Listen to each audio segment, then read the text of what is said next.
Okay, alrighty, we are back. We are back. Okay.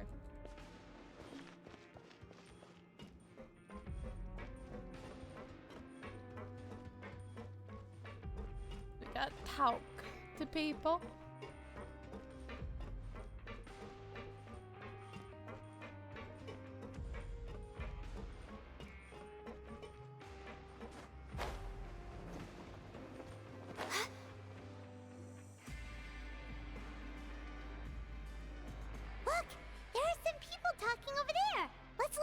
Conversation. Oh, okay. We're spying on the conversation. If you ask me, those pompous parasites on the surface act like they're all a bunch of aristocrats. Do any of them give half a hoot about a bunch of dogs like us? Hey, speak for yourself, mate. I'm no dog. Oh, you think you're special or something? If you're here, then you're just a convict like the rest of us. I've heard that even if you're released after serving your sentence, going back to life on the surface ain't any better. Once a criminal, always a criminal. We're marked for life. Yeah, I think that, that might check out, yeah. I don't buy that. I mean, I don't really keep up to date with convicts and after they serve their sentences, but I think depending on the crime you committed,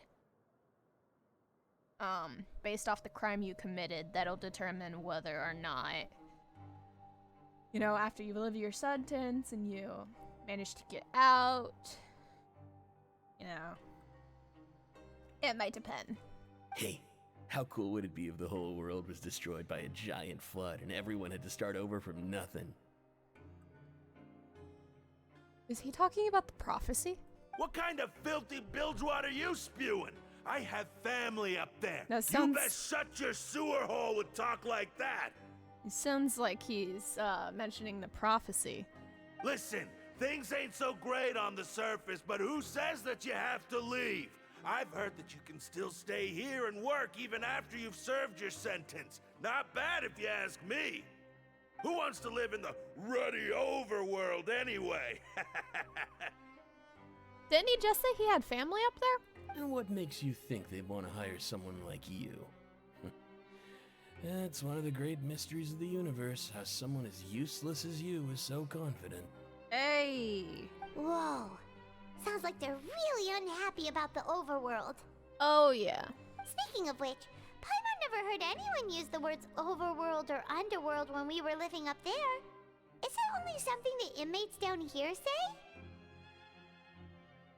I think you're right. It's normal for convicts to be unhappy. I mean, I guess. That's true. I guess.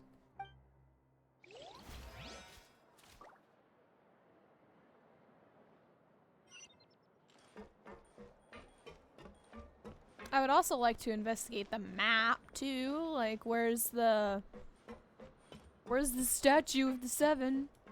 Is there a statue here?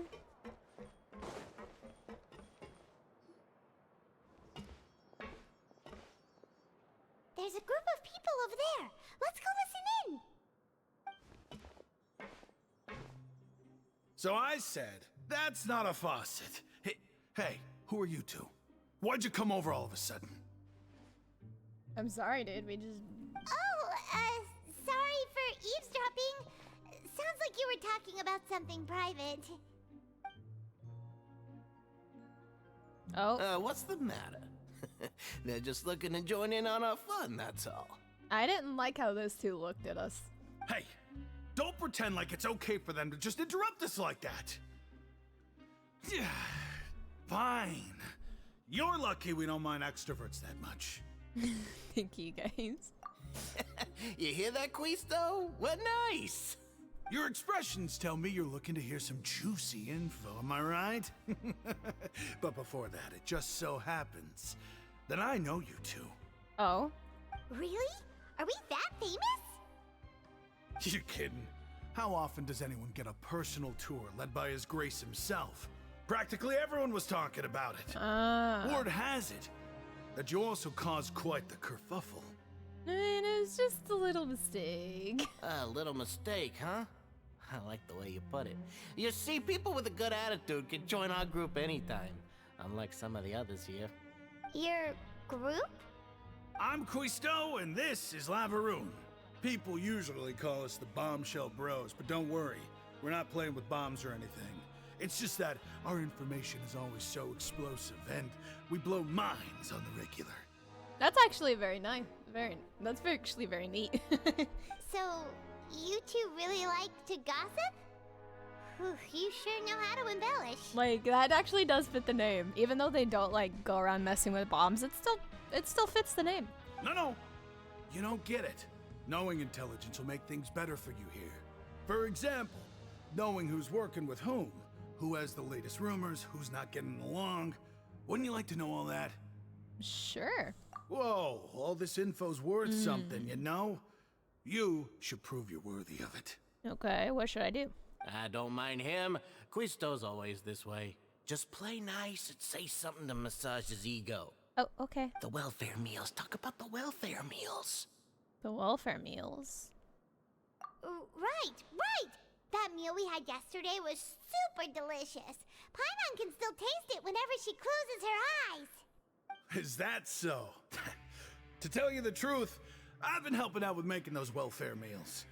I've been working as a kitchen assistant for about a month and a half now. Oh, that's cool. Oh, so you're the one who made those delicious steaks. Amazing. You could be a professional chef. You are correct. I am a true professional. In fact, I even went to culinary school. Ooh. But enough about that. Since you like my cooking, I guess that means we share similar tastes. Listen carefully. This little bombshell will help you learn what's really going on here in the fortress. Okay. Did Laverne just wink at me? It seems he's saying, don't be upset. He's a good fellow. Listen, kids. The power structure within the fortress is quite complicated. The overworlders couldn't care less about us down here. We're basically dogs to them. Aw. You've already met the one person here you should never cross. Yeah. The Duke, Risley. He knows more than you think. And if he doesn't care about something, then he often doesn't bother dealing with it. Those who have the Duke's attention get all kinds of special perks, even better treatment in the infirmary. Yeah, I know who you mean. It's that Jurier character, right? I don't think there's anything useful about him at all. Why does he visit the infirmary practically every day? Is it normal for anyone to be going in and out of there so often? If you ask me, he's just faking it to get out of work. But did you know that Jurier was a talented researcher from the Fontaine Research Institute before he came here? There's no denying that. The Fontaine Research Institute? I don't care if he was a researcher that could turn dirt into Mora. Once you're in the fortress of Meripede, you're just another inmate like everybody else. Interesting. According Frequency Infirmary, I should make note of that. Yes. Also, I won't be able to pronounce these names because some of them I've never heard them before. Speaking of which, the last time I saw him, he was passing by in the corridor with Lorvine. I also heard they started arguing in the library and got into a fight, right? Guess that's just how terrible of a guy he is. You mean he hit a woman? Oh. Wow. I never imagined he was that bad. Oh, that's... Ooh, you don't hit a woman. But that Lorvine's also quite the odd one, you know? She's always gabbing away, got into a fight with a man, and she also got sent to the infirmary. Come to think of it, I always see her going to the sick bay every couple of days, too. Aw. Wait a second. You don't think? Do you Think what? Could it be that they're secretly meeting there to go on dates? But it's really hard to imagine. Oh? After all, I do remember seeing Lorvine beat Jurier to a pulp that one time. And we might be overthinking things. Had a confrontation with a girl named Levine who also frequently visits the infirmary. I'll remember that too. I also don't like that there were two people here that looked at me and they walked off. That's probably them, I feel like. I wonder. No, I don't think that's them. Maybe. I'm not too sure. The girl looks a little familiar.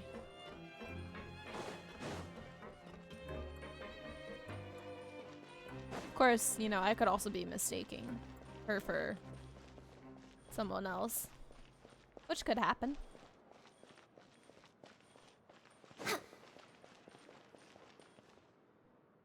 Hey, you over there?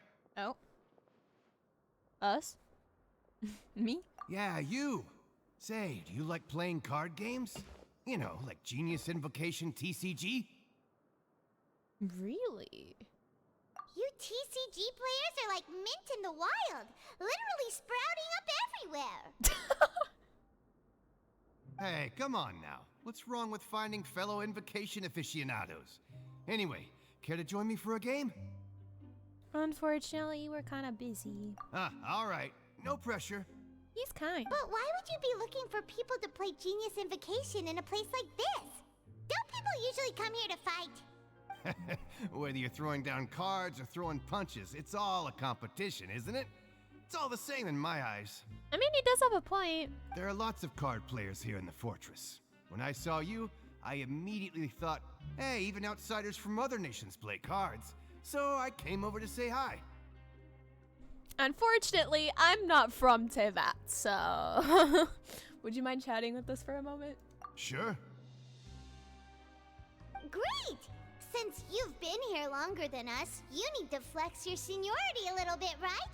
Maybe you could start by telling us newcomers some stories about this place. I thought you would have already heard everything by now. All right, then. Did you have anything specific in mind? Or do you want me to just pick a topic? Why don't you pick? Yeah. We'll let you know if we've heard it already. All right. Have you heard any strange rumors since you've arrived? Yes. Then, did you know that there are some people who are always gossiping over in the corner? You mean... Yes, you've already met those two. They're quite a pair. They always keep an eye out for the latest happenings and gossip about everything. I've never seen anyone with more time on their hands. I heard that they used to be a chef and a bartender before they were sent down here. You know how bartenders are, always chatting with customers. And chefs love to pass the time just hanging out when they're not cooking. Oh, so... I expected, you know, Wasant to be a chef, but I forgot. I forgot how to pronounce their names. Good to know. Do you have anything else to tell us? So a bartender and a chef. Let me think. Sounds like you want to hear something a little more tantalizing. Oh, did you know that the Duke was also a convict in the fortress of Meripede before? No, I did not. Huh? Wait a minute. Wait, are you serious? Is this actually the truth? That's right. The Duke was an inmate just like you and me. Seems he was exiled here for committing some crime. Who knows how he ended up rising up to become the warden, though. Wait, is that actually true? To go from an ordinary inmate to becoming the manager of the whole place? I'm not gonna lie, I kinda respect that. By the way, do you happen to know anything about a forbidden zone? A forbidden zone? Sounds like something that someone just made up. I've never heard of that. Where did you hear about it? It's just a rumor we've been hearing, but no worries if you've never heard of it. Do you have anything else you can tell us? Anything else? Not that I can think of, but I'll be sure to tell you anything interesting I hear next time. You'll have to play a game of Genius Invocation with me first, though. Understandable. Okay, we've talked to just about everyone, and it's about time for us to go meet Linny. Interesting. According to the card he left us, we should go meet him in the production zone. Interesting. So it seems like Risley was a convict too, but I don't know if I believe that. I don't know if I believe that.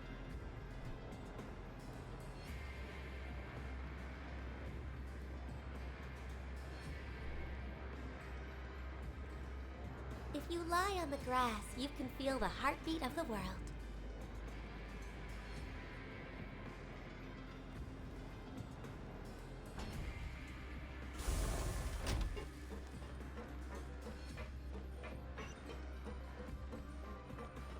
Oh.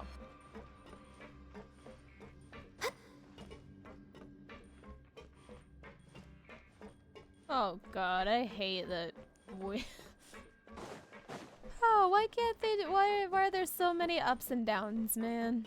This place is so confusing. Why are there so many ups and downs?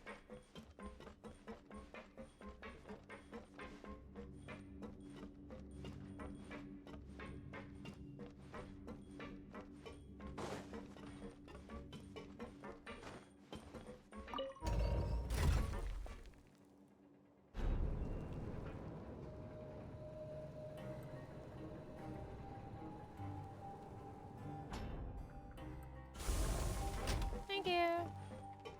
Alright, Lenny! Where you at? There you are, Lenny. Lenny!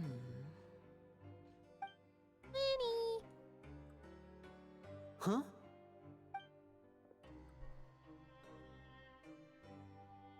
That look in your eyes. You found something?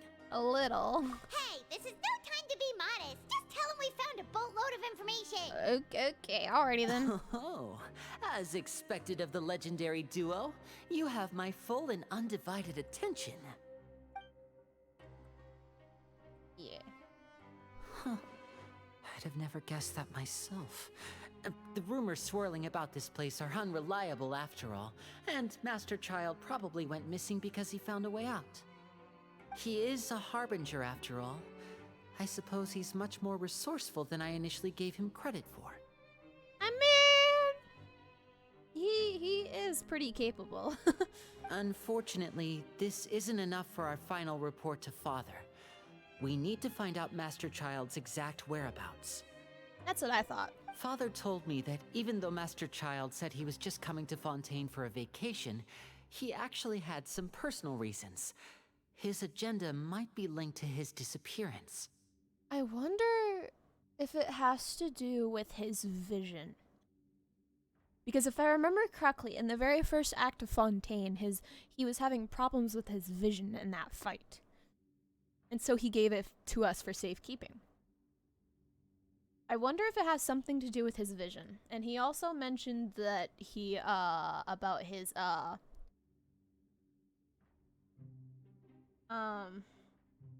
master, I don't think it was master, it was his teacher, and a whale.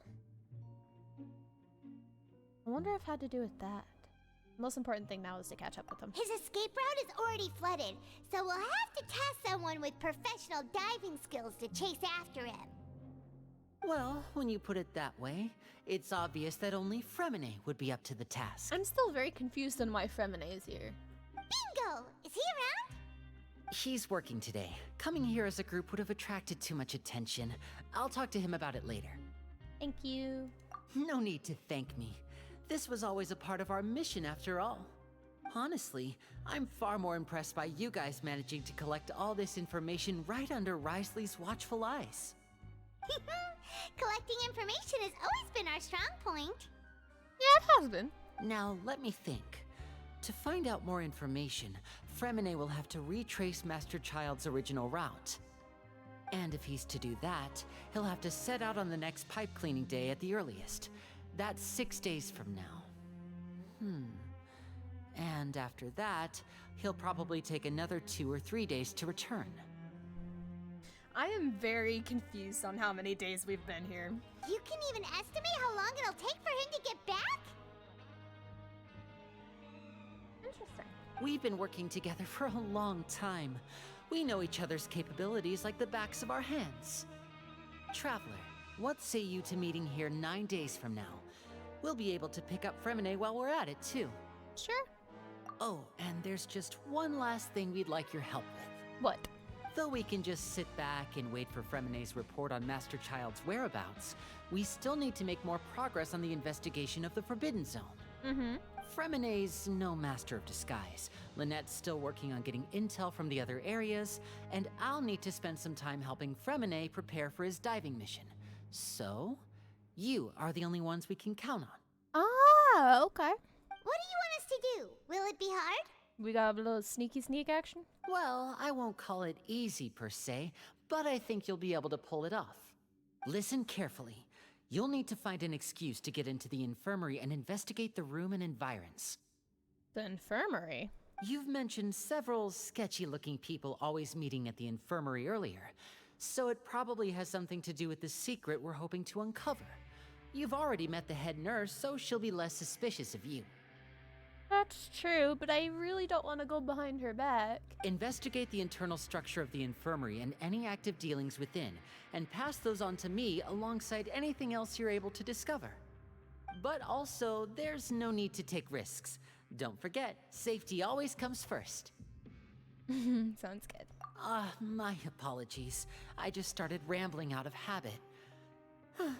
It was almost as if I was talking to my younger sister. But that's not a bad thing, right? What if I'm the older sister? All right, then we'll head out as soon as we finish our prep. Let's go our separate ways for now, then. I love Don't Linny. forget, we meet here again in 9 days. Stay safe. I love Linny. Prep work, you begin to slowly approach the infirmary.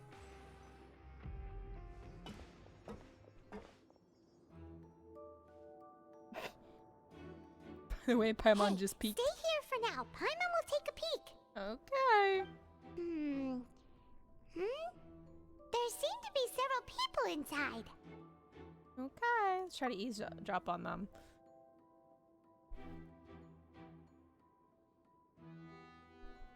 Right. I feel like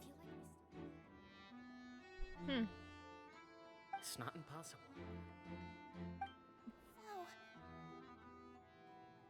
Time.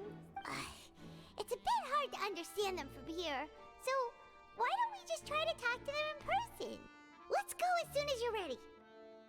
Okay.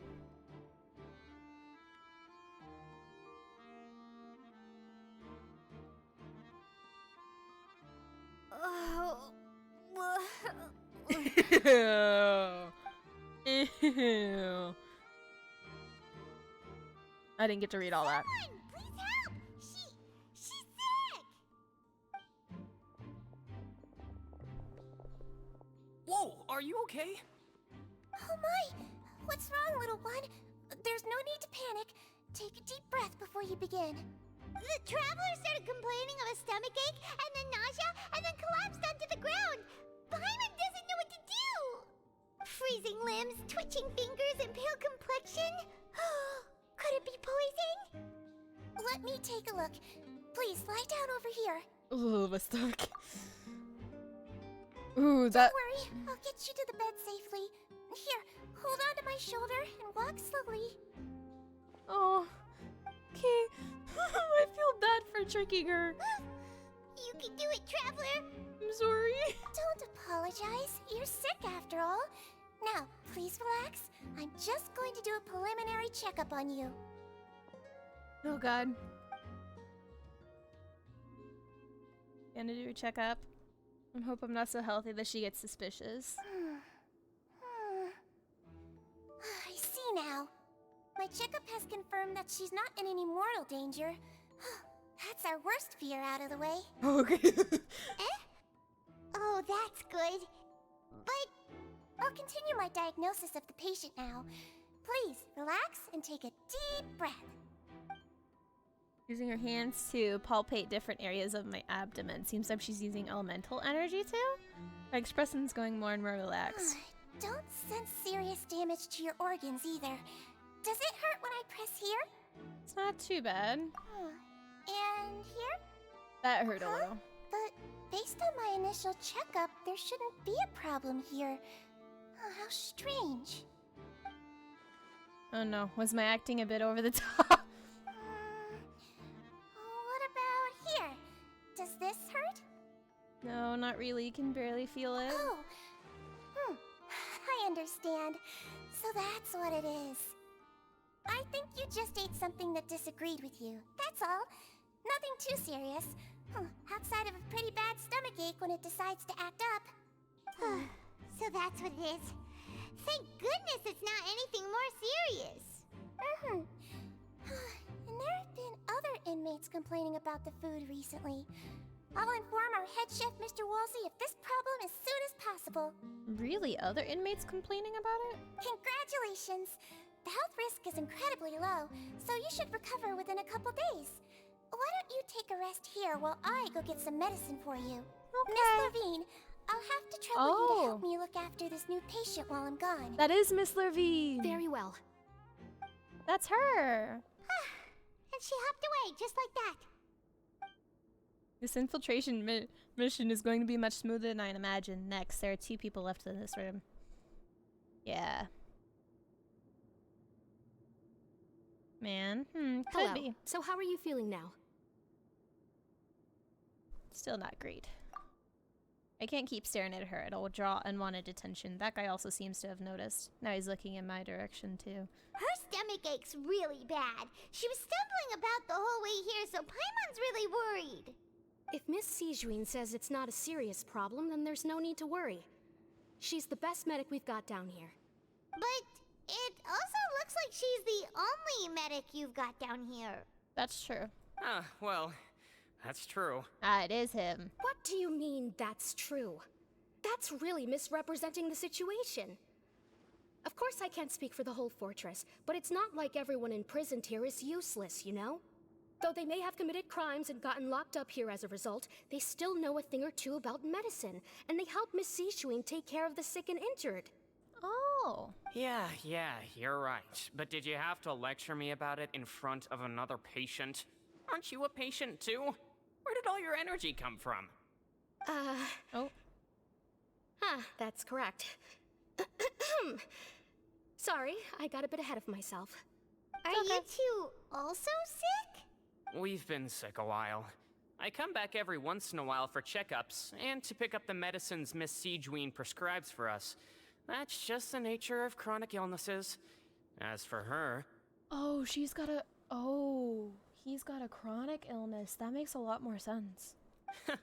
You could say she fancies herself as Miss Sijuin's capable helper because she learned a bit of medical knowledge ages ago. So it actually does make more sense. If it's a chronic illness and not just a one-off illness, that does actually make more sense. Please watch your mouth, Mr. Jurier. Don't forget that you are the primary reason I have frequent heart palpitations.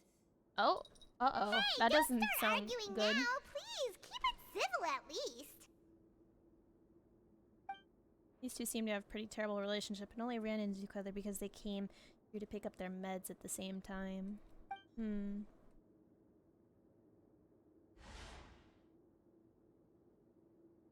But outside of the two of them, there's nothing suspicious inside the room. All the files on the table appear to be patient records.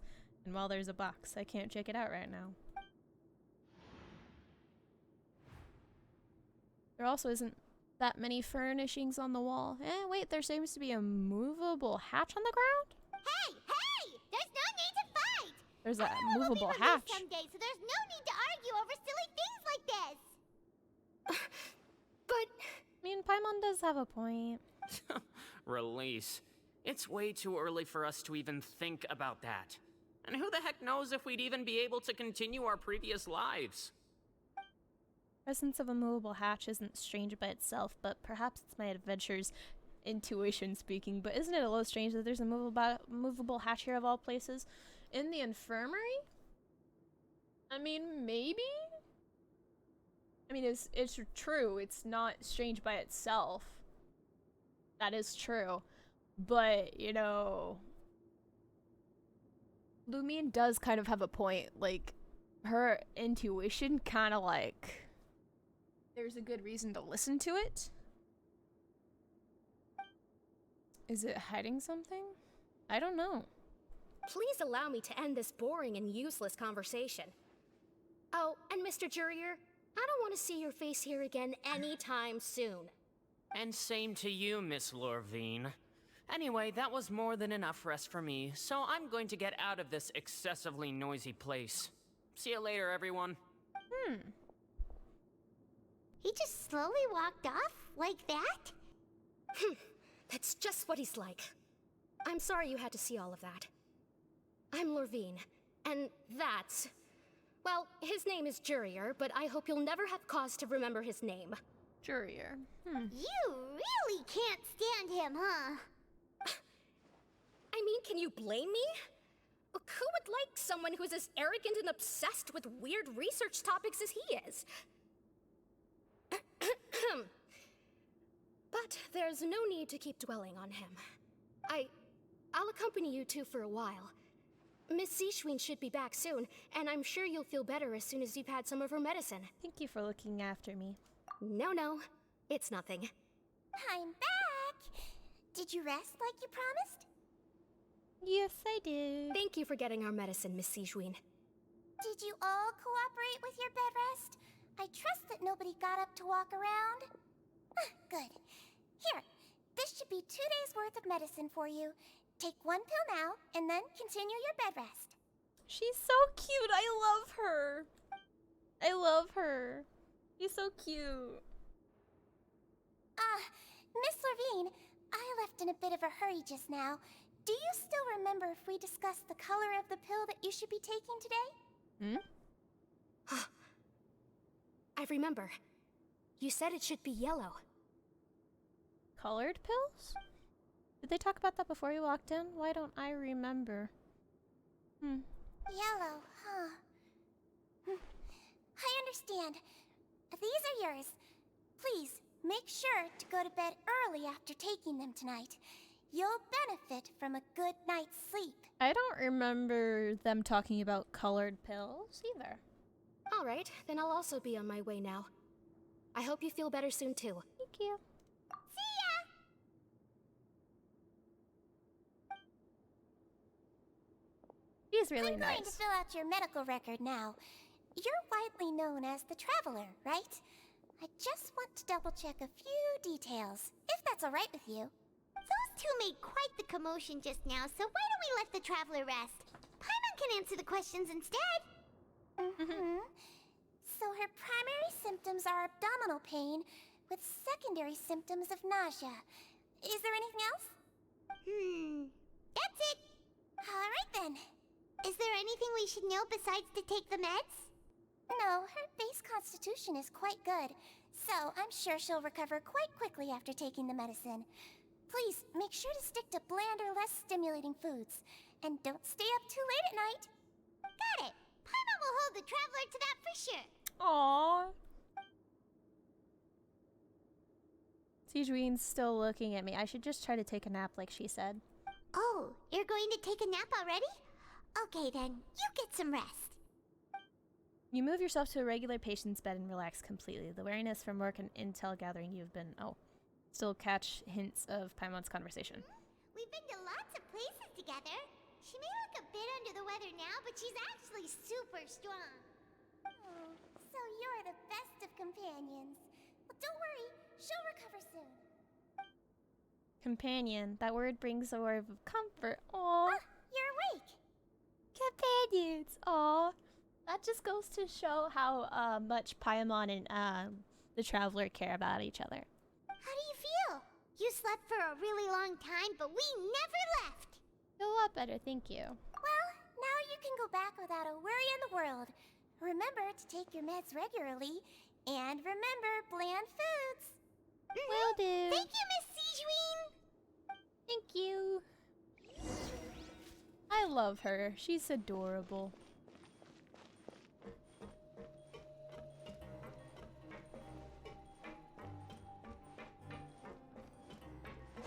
Next on the agenda.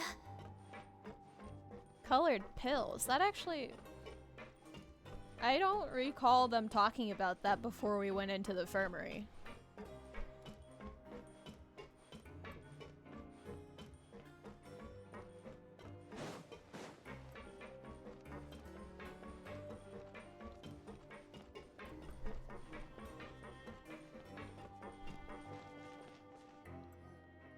You really are something. To be able to fall asleep like that and even sleep talk the entire time, you scared Paimon half to death! Uh-oh, did I say something I shouldn't have? No, but you kept mumbling things along the lines of, Pyron, go take my grilled fish and put down the Adeptus Temptation now! Paimon talked with Sejuine the entire time you were asleep. She seems like she's just a sincere nurse, and Paimon didn't notice anything unusual in the room. Are you sure we're not going off track with the infirmary? Man. I still feel that movable hatch on the ground, as well as the question Sigewine asked Lurvine, and also were they really talking about their meds before we walked in? Oh, and Lurvine and Jurier's arguments genuine, or were they just putting on a show? Paimon, hear me out. Whoa, you really are super thorough. All those tiny little suspicious things that Paimon didn't even pick up on. We've got to give the info to Linny. Found opportunities to write keywords relating to your suspicions on a piece of paper. Hopefully no one finds this piece of paper and it's kept hidden.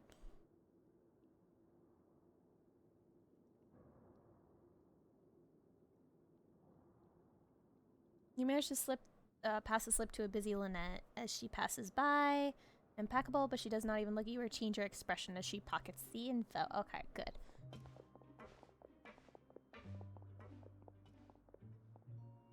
And finally, the promised 9th day arrives.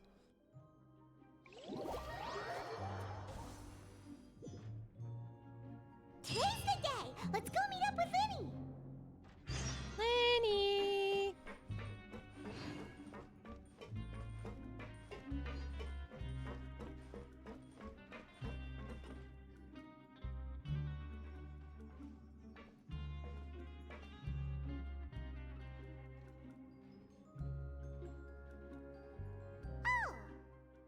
What?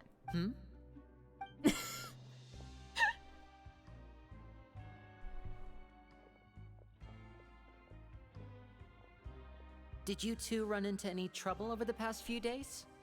No, we just worked our shifts according to the schedule. Nothing weird happened. That's good. That means you didn't raise any suspicions when you infiltrated the infirmary. We've taken a look at the slip you've sent. Fremine successfully left the grounds via the pipes 2 days ago, and as of last night, Lynette has also infiltrated the infirmary after faking an illness. Okay. Wait, why is she getting involved as well? You already went above and beyond when you scoped out the infirmary.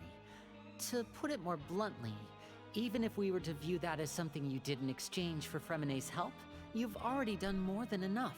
Aw, I'm glad I could Infiltrating help. a guarded stronghold is a different kind of job from a one-off investigation. We want to avoid using the same faces over and over and reduce the amount of suspicion that will fall on any given person. That does make sense, yeah. Lynette also felt like you have already taken the first step for us, so she should be the one to finish the job.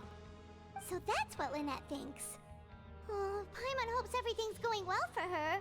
Yeah, I'm not opposed to helping you. Then, let's go check on Lynette before Fremine returns. Yeah. If everything went well, then she should be wrapping up her investigation right about now. Yeah. Is now really a good time to go over? According to my observations, Sigewine always spends around half an hour away from the infirmary right before lunch. Lynette knows this as well, so this should be a good time to meet up with her. We heard about that too. Also, I'm her brother, remember?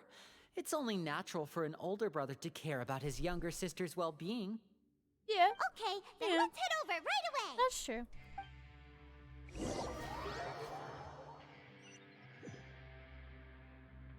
I hope everything's okay. I don't know. I'm getting a weird feeling, and I don't know if I like it. I hope everything's okay. Lynette should be here right now. Huh. Where's Lynette? Strange. Lynette? Lynette? As expected, Sigewine isn't here, but why isn't Lynette here? Could she have found a lead and left to follow it? No, Lynette rarely deviates from the plan. We agreed that if she were to make changes on the fly, she'd find a way to let me know. Unless... Unless? Let's see if there are any clues around here. We can look while we wait for her. Who knows? Maybe she'll be back soon. Okay. I got a bad feeling about this. I have a bad feeling about this. Where'd she go? There are some books here and a few files. They all look like medical records. Advanced nursing, how to raise the spirit of your patients, A quick guide to the psychology of emotions and the meaning of laughter. These sure are some interesting books. Who knew Sijuin would be interested in these kinds of things? Well, she is a Melazine, right? She even has books on understanding people's motivations and feelings. Is it because she's a Melazine? Or does she have a need to understand her patient's emotional state? I'm not sure. I think it could probably be both. Maybe? Seems quite normal to me. These are skills that would come in handy for a nurse from time to time. Yeah. I was gonna say, could, you know, just to better understand her patients, I guess? Would be the most logical None sense. of the beds have any signs of having been slept in. Except that one over there. That's the one Lynette must have used, right? You said she was pretending to be sick. She would have said her migraine was having a particularly bad flare-up. Generally speaking, the head nurse would then ask her to lie down and rest, while she left to retrieve the medication. But this bed is still unmade. Which means, either the head nurse didn't return the entire time from when Lynette laid down up until she left the bed, or the nurse intentionally left it this way. I don't know. Lenny? Lenny, it's okay. It's okay, Lenny. Ah, this is it! We saw it before! Wait, this thing? It doesn't look like it's been disguised that well. It starts tapping several different points on it. The space behind it is empty. From its size, I don't think it's an entrance that is meant to be taken apart. There's probably a mechanism around here somewhere. Could Lynette have tried to get inside? But if that's the case, she would have contacted me for sure. Huh. Let's look around here for some more clues. Don't panic, just take another look. He's definitely beginning to panic. Yeah, don't panic. He probably said that subconsciously more for himself than anything. Oh, Lenny. Lenny. Hey, you guys, there's a slip of paper over here! A slip of paper? It's right over here, and there's a bunch written on it too. It reads, "Out of respect for your usual practices, I'll use a piece of paper or card as the medium to pass on my message. You may consider this as me giving you my best regards." Huh? This is... What? Is that all? Is there anything on the back? The back. This is... Show me! Now! What? What is it? What is it? That look on your face. Paimon's reading it now. What is it? Would you care to guess where Miss Lynette of the Fatui could be right now? Oh. No. Could she have... Is she already... No. Writhsley. Did he deliberately leave the infirmary unguarded to use it as bait?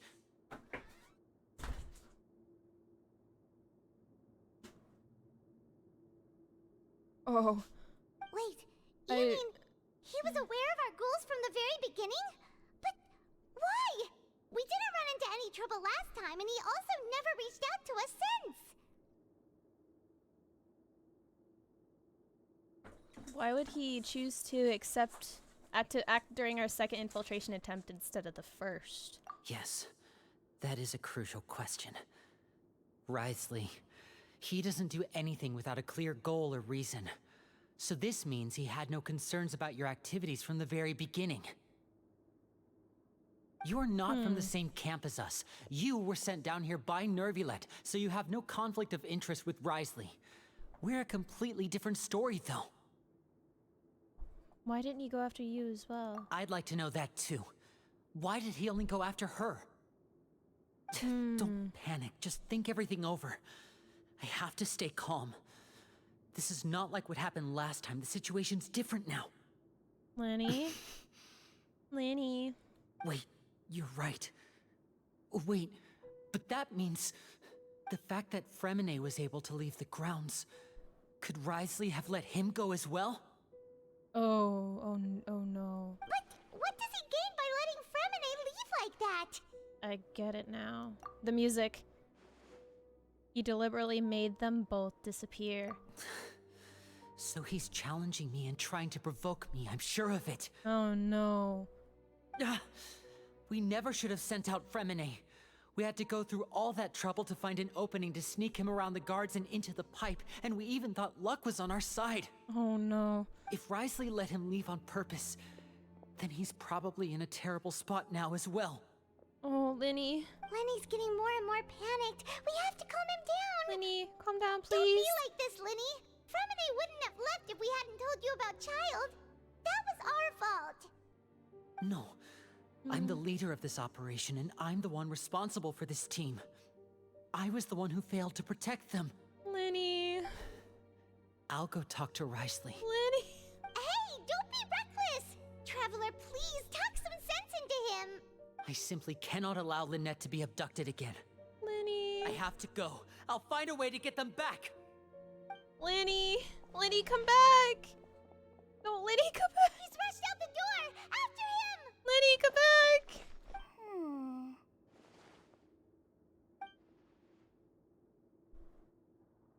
Oh. Right. Oh. I feel like we still have some room to make changes on these details. I didn't like that look on her face. It's not impossible, but it'll require extensive testing. Is that so? Very well. Then please be mindful of the time. Is someone? Pack everything up. Whoever's outside is eavesdropping. They'll probably come in once we stop talking. Ooh, she knew. Someone, please help! She's sick! She knew. Whoa, are you okay? These two. As expected, they've already found this place. Oh, they are quite sharp. What a delightful turn of events. I like smart people, but I also like playing dumb. I like the feeling of being trusted. Oh. Oh my! What's wrong, little one? Oh no. There's no need to panic. Take a deep breath before you begin. And I thought she could be trusted. Being able to read human expressions is quite the useful skill. She's planning something. She's Lenny, wait! Linny, come back. It's no use. We have to catch up to him. She's a part of some plan, and I don't know what it is. Linny, where'd you go? Already out of sight. How is he so fast? Let's go head him off at Risley's office. Linny. Linny, Linny, Linny.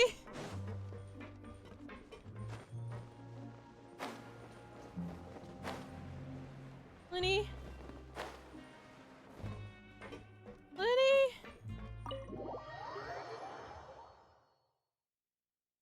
Oh god, Linny, don't do anything rash.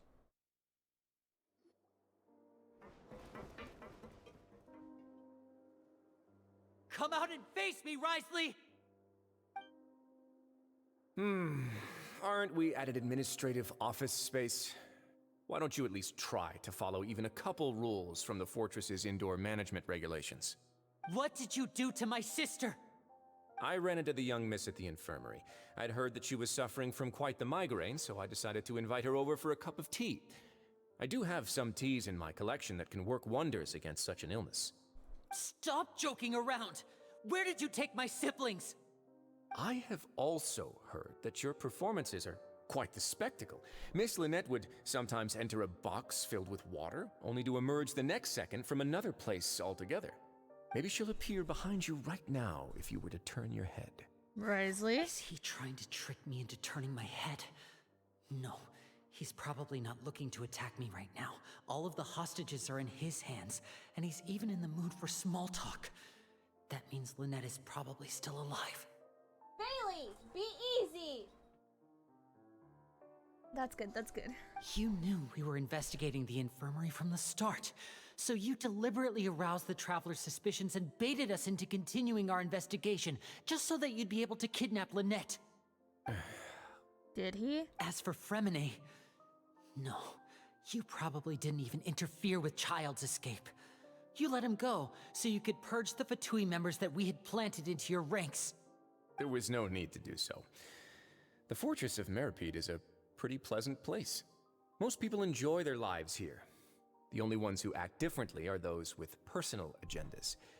It was quite easy to identify your colleagues. Oh? You removed our original members and spread the news of Child's escape so Father would assign our team to come down and investigate. Fremine has also fallen into your hands, right? If you're oh so omnipotent and so in control, why would you need hostages?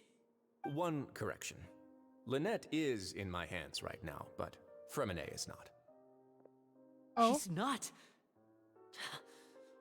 What do you really want? Uh-oh.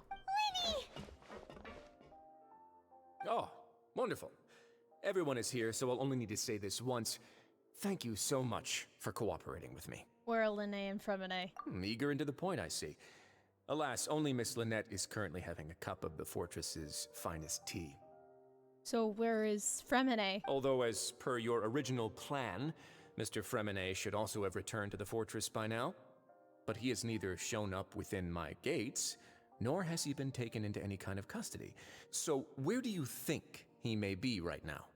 Wait, you can't mean you locked him outside in the sea? Uh-oh. I closed the fortress's gate to the outside world. That's all. Oh, Fremine no. is a star diver, so he should be fine, right? I'm getting a bad feeling. No, we're still here, so he definitely tried to find a way to come back for us. So we can't assume he might have made a break for the surface. But why would I do this, you may be asking? To have an audience with you, of course. My intel tells me that Mr. Linney is a great magician, so it's only natural for me to want to have some cards of my own when it comes to negotiating. But why do you want to negotiate with Linny? Besides, I do recall you mentioning to Miss Lynette that you've always wanted to have a face-to-face meeting with the Lord of the Fortress of Meripede, regardless of whether it was in a personal or a professional capacity. Well, you got your wish. So, you've been keeping tabs on us before we even set foot in the fortress. Some of my folks just happened to hear a thing or two, that's all. In any case, I will be straight with you. I was willing to play dumb and turn a blind eye, so we had a pleasant few days playing games together here. But once you started focusing on the Forbidden Zone, all of that changed. Mr. Linney, the cards are stacked against you right now. Miss Lynette is in my hands, and Mr. Fremine is still slowly being pickled out there in the brine. Oh, no. You know just as well as I that he cannot last out there forever. Oh, no. You need do but one thing to guarantee their safety. I would like you to contact your superior, and ideally invite her over for a cup of tea with me. Why would you want to talk to Arlecchino? You want to see Father? But why should she bother giving you an audience? Well, if she cares for the well-being of her dearest children, she should have plenty of motivation to join me for a parents' evening. Why does he want to meet with her? I've heard that the bonds between the members of the House of the Hearth are like the bonds of family. I don't see why she would refuse. Why did you think Father sent us to handle the Fortress of Meripede? This place is basically a no man's land. It wouldn't be fitting for anyone as important as a harbinger like Father to come here in person. Oh, I see. So it's because she doesn't care for my place here. That's such a shame. After all, I've amassed quite the tea collection. I was looking forward to sharing it with her. Both Monsieur Neuvillette and Lady Farina have already received many samples as gifts. Was this the extent of your master plan to get to Father? No matter how much pressure you may put on me, I won't allow you to use us to blackmail her. You people really are difficult to get along with. All I'm asking for is a face-to-face conversation. Does she truly have no interest in the fortress's secret? Mr. Linney, you have one last chance to invite your father here. If you refuse... Oh no. Linny? Linny! Why? Instead of asking why I'm doing this, why don't you try to see things from my perspective for a second? From the very beginning, the Fatui has been actively infiltrating my fortress. I gave you a warning by cutting off the first few operatives I found, but that only caused you to double down. Had you given up on the fortress then and there, I'd have no reason to want to talk. Mr. Fremine left the fortress on his own, and Miss Lynette tried to pry out my secrets right in front of me. No matter how you look at it, the responsibility for this falls on you. I shouldn't ask Father to do anything because of us. Lenny. 6, 5, Wait, Lenny. 2, 1. Lenny. Time's up. It really is a shame, Mr. Linney. Risley! Negotiations have broken down. Please leave, ladies and gentlemen. It's time for my afternoon tea. You better bring Lynette back. Can we not talk about this? Yeah, listen to the Traveler. If you can't talk to Lenny, can you at least talk to us? You do realize that I'm only letting you go because of Neuvillette, yes? You're here helping him out, and I've already done my best to stay out of your way. But that doesn't mean you can just do whatever you want. The fortress may be small and remote, but it still has its own set of laws. Please spare them. Please. Then how about this? Those who are capable deserve respect. You've spent quite some time investigating my home turf by now, so why don't you tell me a thing or two about what you found, I'll ask you 3 questions. Answer all of them correctly, and I'll agree to your request. Okay. Question 1. Regarding the hidden rules of the production zone, what is the truth behind the one about not being allowed to work for 3 days in a row? I can't believe he's asking me about the hidden rules. If I recall correctly, if you keep working without any rest during lunch hour on the 3rd day, he will find a portion of strange meat in your welfare meal. It's a good thing that we've already had a run-through investigation on this. Let's see if I can remember all the clues. I should be able to find an answer if I piece everything together. Okay. Alright.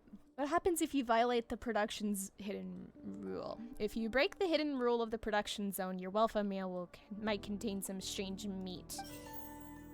Okay. I've been told that the infirmary is always empty for the half hour just before lunch. But what could Sijuin be doing during that time? The Fonta promoter has been struggling because he doesn't recognize the real value of coupons. Meanwhile, the Duke believes that only idiots who don't understand the value of coupons would spend them on Fonta. We often see Miss Sijuin observing the prisoners at work near the production zone. It seems like she can perceive the general state of a person's health just by looking at them. Fonta's internal reports suggest that they're starting a new trial of an unnamed and unpackaged product. But the product has to undergo a trial because even Fonta's own employees have a lot of reservations about it. The research notes said that the Melusine race perceives the world very differently from humans. Because of that, the Melusines have also developed a sense of aesthetics that appear rather strange and alien to humans. According to Collins, the Pancration tournament only took place because the Fonta company sponsored it. The company must want a return on their investment as well. Who will see it if you keep working continuously? Sijuin. I've been told that the infirmary is always empty for the half hour just before lunch. But what could Sijuin be doing during that time?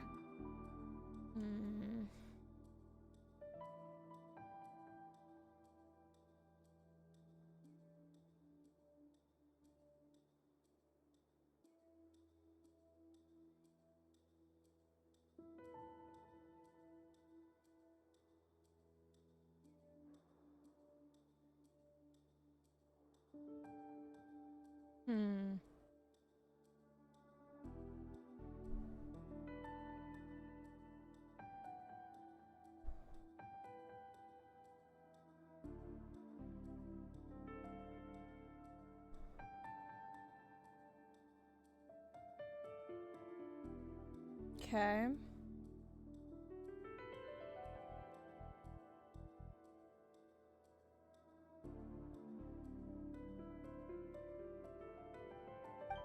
Fonta's internal reports suggest that they're starting a new trial.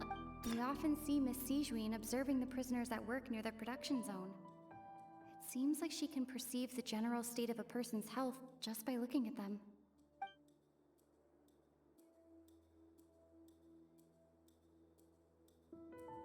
Well, which one is it?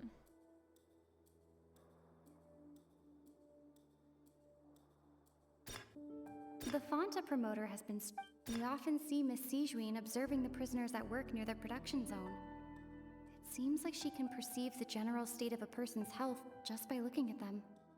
Is that it?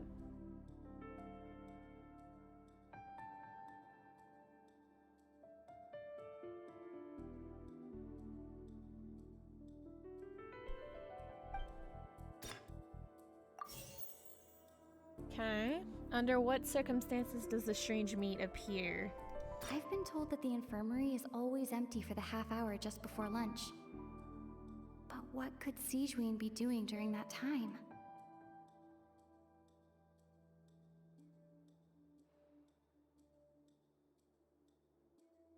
Hmm.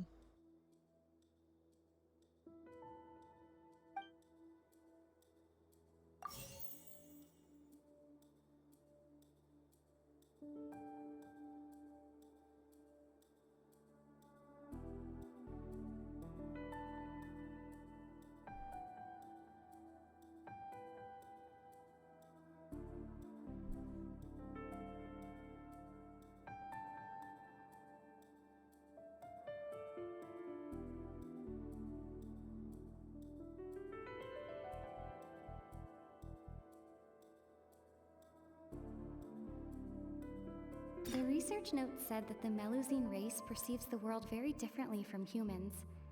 Because of that, the Melusines have also developed a sense of aesthetics that appear rather strange and alien to humans. Could that be?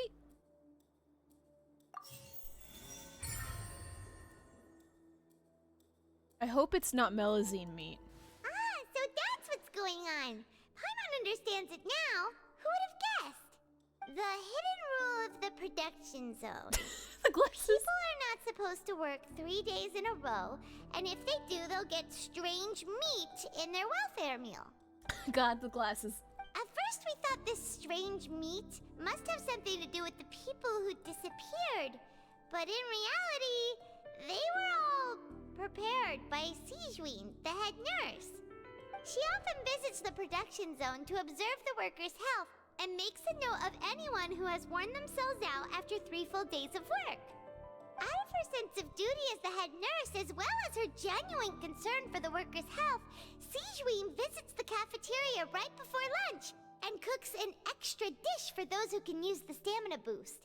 Sijuin has only the best intentions with her surprise gift and doesn't want anyone to find out about what she does. However, unfortunately, Melusines as a race perceive the world differently from humans, and their sense of aesthetics is even more alien to us. The recipients of her lovingly prepared special meals cannot taste the care within and usually just freak out. Are we on the right track? Not bad. You've uncovered Sijuin's secret and even guessed her intentions correctly as well. It's nice to know that her efforts have not gone unacknowledged. I feel bad for, you know, she just wants, she genuinely cares about her patients, and I feel bad that I kind of thought she was bad.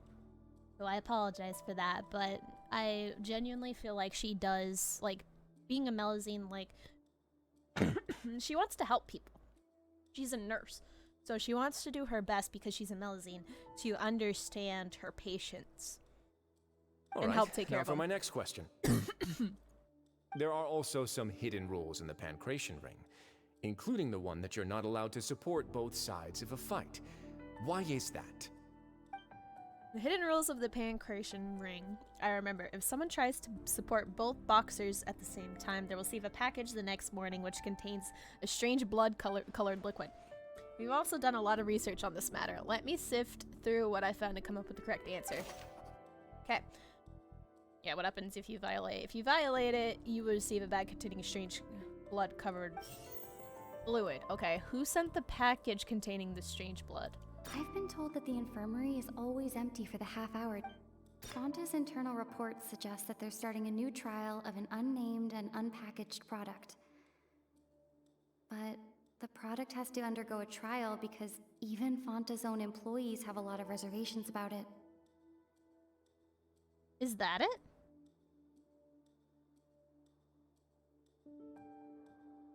Or... We often see Miss Sijuin. The Fonta promoter has been struggling because he doesn't recognize the real value of coupons. Meanwhile, the Duke believes that only idiots who don't understand the value of coupons would spend them on Fonta. The research note said that according to Collins, the Pancration tournament only took place because the Fonta company sponsored it. The company must want a return on their investment as well. It's a company. Okay, why does it look the way it does? The Fonta promoter has been struggling because he doesn't recognize the real value of coupons. Meanwhile, the Duke believes that only idiots who don't understand the value of coupons would spend them on Fonta.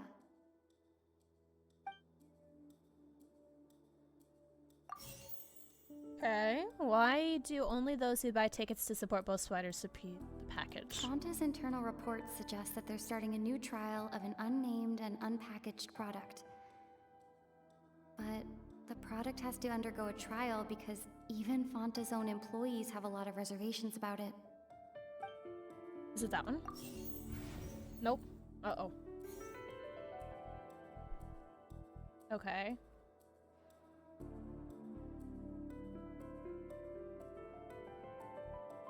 Why does the strange bug look the way it does? We often see Miss Sijuin observing the Fonta's internal reports suggest that they're starting a new trial. I've been told that the infirmary is... The research note said that the Melusine race perceives the world very differently from humans. Because of that, the Melusines have also developed a sense of aesthetics that appear rather strange and alien to humans.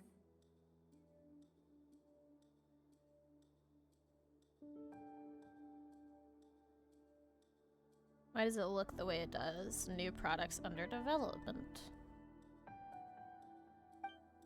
Fonta's internal reports suggest that they're starting a new... Okay. Why do only those who buy the tickets? The research note said that the Fonta promoter has been struggling because he doesn't... We often see Miss Sijuin. I've been told that the infirmary is always empty for the half hour just before lunch. But what could Sijuin be doing during that time? We often see Miss Sijuin. The Fonta promoter has been struggling because he doesn't recognize the real value of coupons. Meanwhile, the Duke will... There we go. Paimon gets this rule too now, so there really was nothing to be afraid of. That hidden rule of the Pancration ring is about how, people are not supposed to bet on both boxers at the same time. And if they do, they'll receive a package containing a strange, blood-colored liquid. People get scared when they see it because they've subconsciously begun to associate it with the missing boxer. Yeah. But really, it's just a bottle of the latest yet-to-be-named and packaged new Fonta trial product. A blood-red drink. It's no wonder even Fonta's own staff were questioning the company's decision-making. The company, facing backlash from its own staff, decided to try to trial the product on a smaller scale to see how it might be received by customers. They came to the fortress of Meropide and offered to sponsor the Pancration tournament so they could push their new product. But the Duke completely refused to even entertain the idea. The Duke, knowing how valuable coupons are in the fortress, knew that only total idiots who didn't understand their true value would bother buying a Fonta product here. And so, only those who proved their stupidity by being dumb enough to bet on two opposing sides of the same match were selected to receive the drinks. Yeah. That's I actually acknowledge the effort you've put into bringing the truth of this mystery to light. That's actually a big brain move. Although, based on your description, that Fonta promoter is a bit too careless with his words. I may just reconsider my collaboration with the company. All right, and here's the final question. What's the secret behind our head nurse and all of her patients in the infirmary? What's the secret behind our head nurse? We haven't collected enough info to answer that question. Stop your cruel and pointless games, Risley! You know that we haven't finished our investigation, so there's no way we can answer the last question. The thought of sparing Lynette and Fremine never even crossed your mind! Linny, stop! You'll pay for this! Linny! Lenny! Lenny! Lenny! Oh no. Are you alright? Lenny? Oh, close one. I owe you, Siegeween. That was a fantastic shot. Oh my god, Lenny. It was nothing, Your Grace. Siegeween? Though this gun may look like a toy, it's actually fully functional, as I just demonstrated. Siegeween. You. Uh-oh. Not at all. I am merely a resident of the fortress, and thus protecting it is my duty. When Monsieur Nervulet asked me to come here, he told me that my job would be to take care of the well-being of everyone here. I am merely discharging my duties. But if you mean what you just said, then isn't Linny someone you should be looking after as well? Isn't he a resident here just like the rest of us? You're close with Nervulet. But I really am just doing what Monsieur Nervulet told me to do. Everything I did, I've done to protect them. Had I not, they would be in far more dire straits right now. His Grace knows it too, right? Your Grace? Mind proving my innocence to them?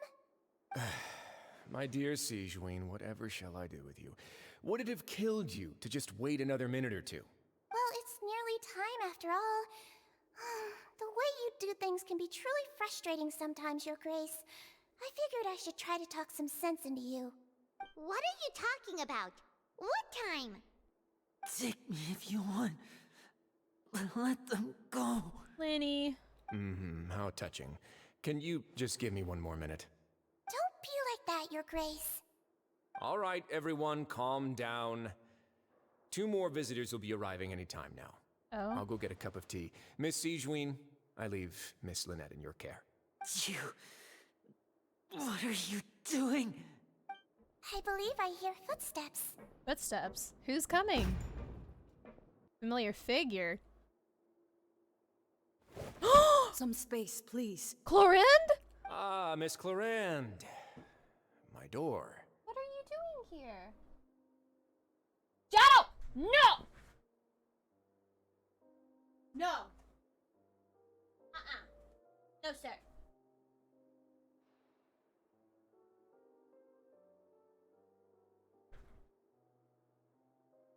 Wait! That's Fremine! On the floor!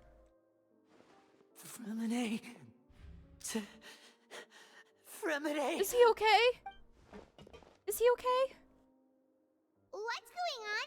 What is Clorinde doing here? Work. Oh, work? Okay. I'm sorry about shooting you, Mr. Linney. The tranquilizing effect will begin to wear off soon. Please take it easy in the meantime, though. What happened to Fremine?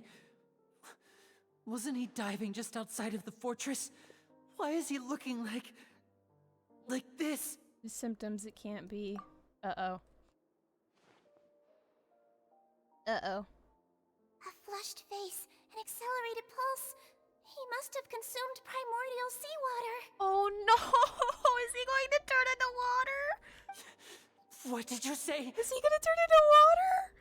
Please, make some space. I'll need to give Mr. Fremine a more thorough checkup.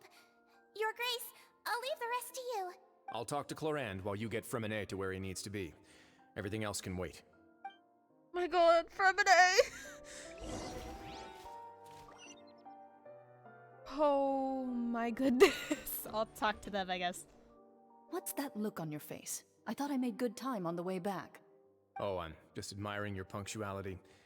Had you arrived just a few minutes later, Siegeween may have been forced to shoot Mr. Linney again.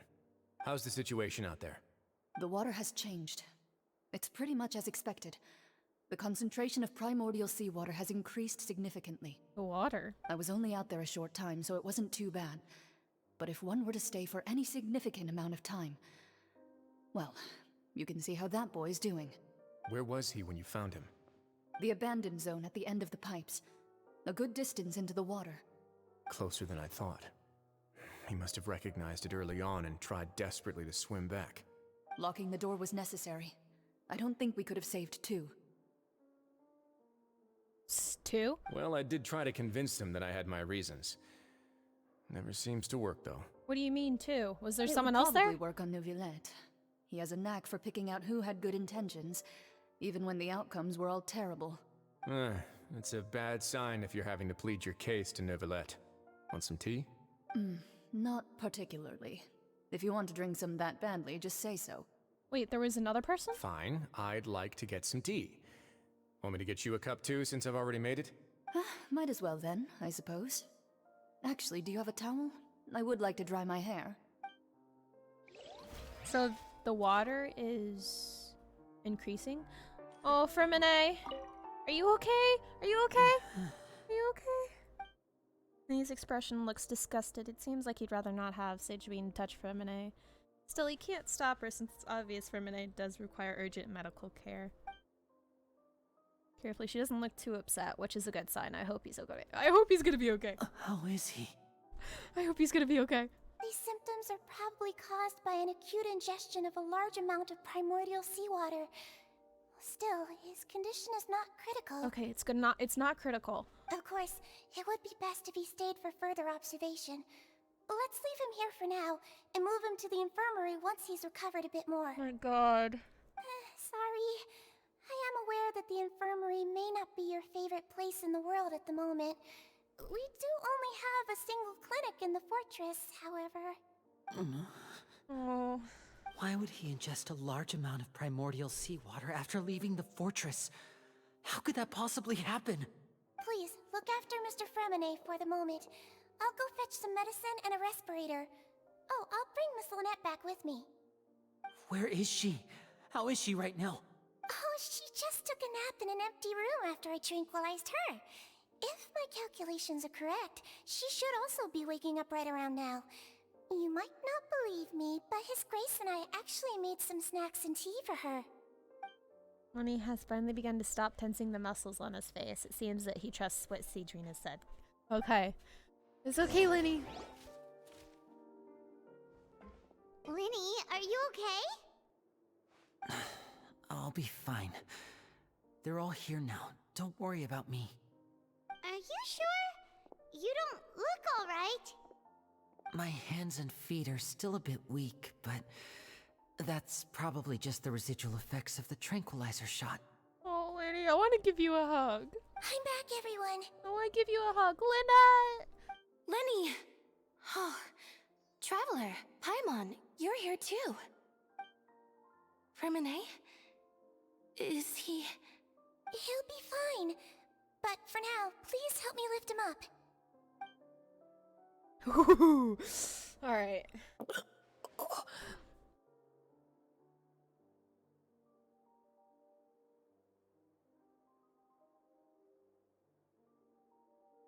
Fremine? His breathing's beginning to slow down. Oh, thank God. Give me a hand and help me get him to the infirmary. Yeah, I'll take him from this side. Lynette, together? On it. Traveler, you seem pretty worried about him. Want to come with us? Yes, please.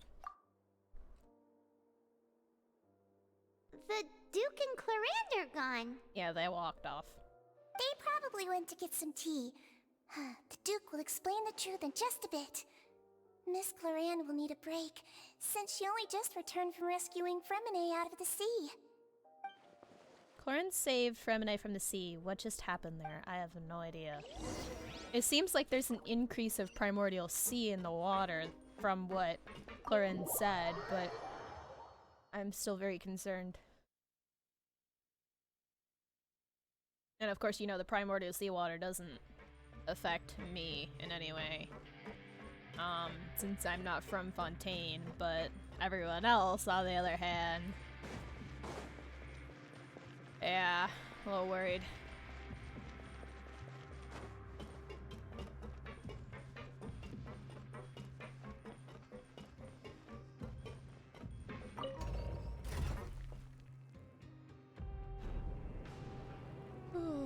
Oh my god! This is a very, very interesting act so far. My god, I'm very tense. Very tense. So he knew from the very beginning. Risley knew from the very beginning. Before even I stepped in here, Lenny, Lynette, and Fremine stepped in here, he knew all along. But the question is, why does he want to meet with Arlecchino? Is it just to simply have tea with her, or is it something else? Like, because they already had child in their possession, you know? Like, why would he want to speak to Arlecchino? Well, I guess she also is the father and, you know, of the house, the House of the Hearth. But she's also a Fatui Harbinger, so I'm still very confused.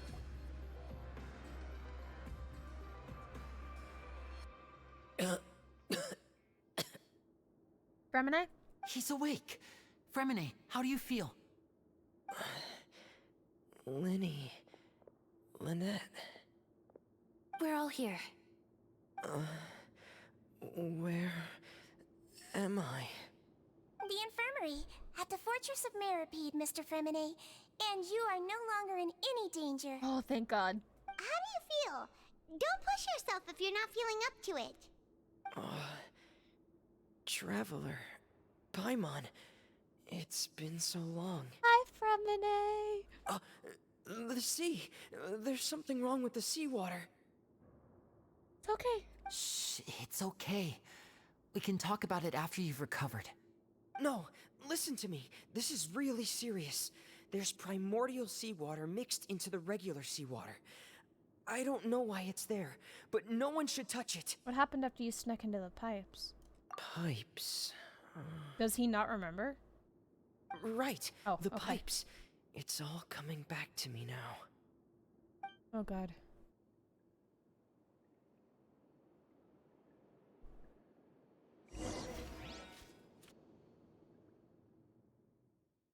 I'm very scared.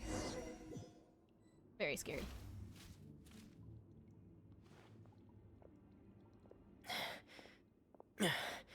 I'm in. Seems like this pipe hasn't been used in a long time. It looks abandoned. Is this where Child ended up? Where could Master Child be? I'm not sure. Oh. Okay, we're Femine.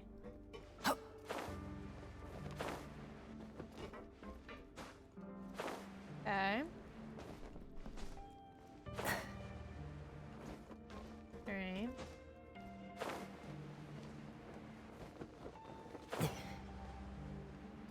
Here? But why would he end up here? Oh. Interesting. Huh. This mechanism looks like it's been tampered with. Could he have done it? But why would he be in here, though?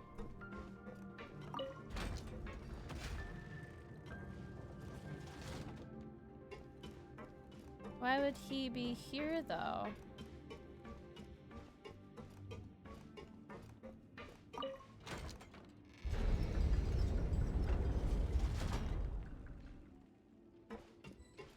Like, he did say he was hearing a voice that someone was calling me. Someone or something was calling him. So, could he be here on that? But I just don't know why it would lead him here.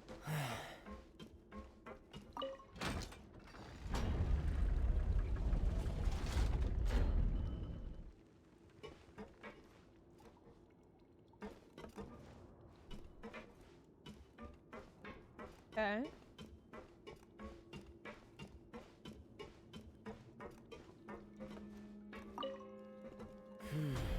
It's getting stuck on something. Seems like I'll have to avoid those obstacles while I turn it. Okay. So we gotta turn it the other way then.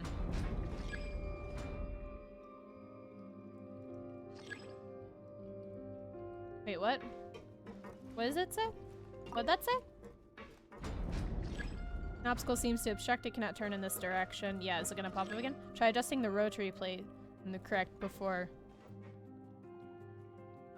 Okay.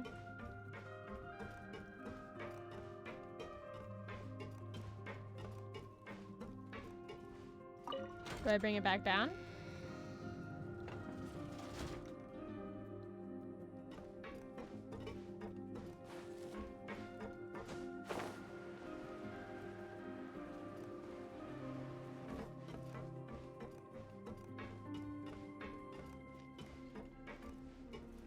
No? No? Well, then how am I supposed to turn it the other way?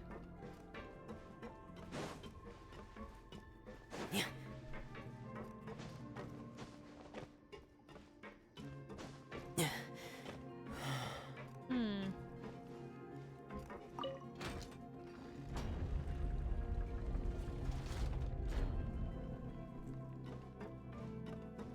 Oh, there's another one. Okay.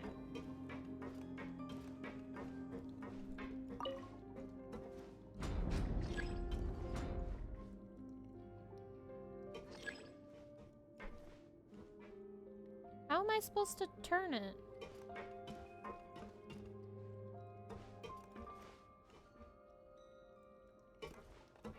Hmm. How am I supposed to turn it?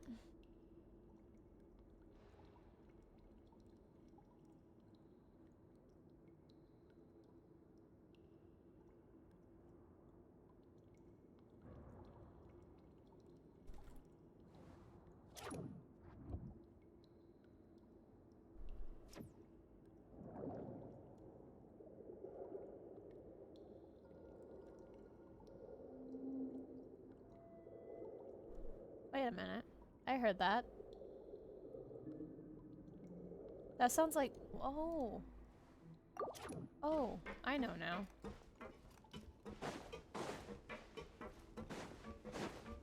Gotta bring it back down and then flip it around. Okay. Yeah, bring it back down and then flip it back around. There we go. There we go.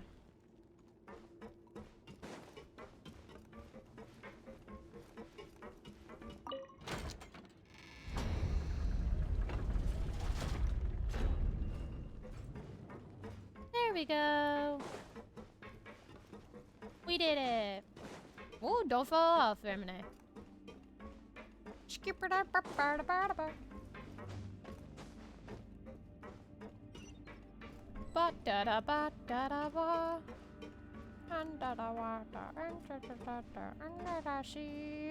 Oh, this is kind of ominous. Interesting. We're still in the pipes. That's water right there. This is where the water starts. Okay. Master Child probably dived into the water. I'll go take a look as well. Okay. And it would also make sense too because Child is not from Fontaine. So he wouldn't be affected by the primordial seawater. He wouldn't be affected by the primordial seawater because he's not from Fontaine.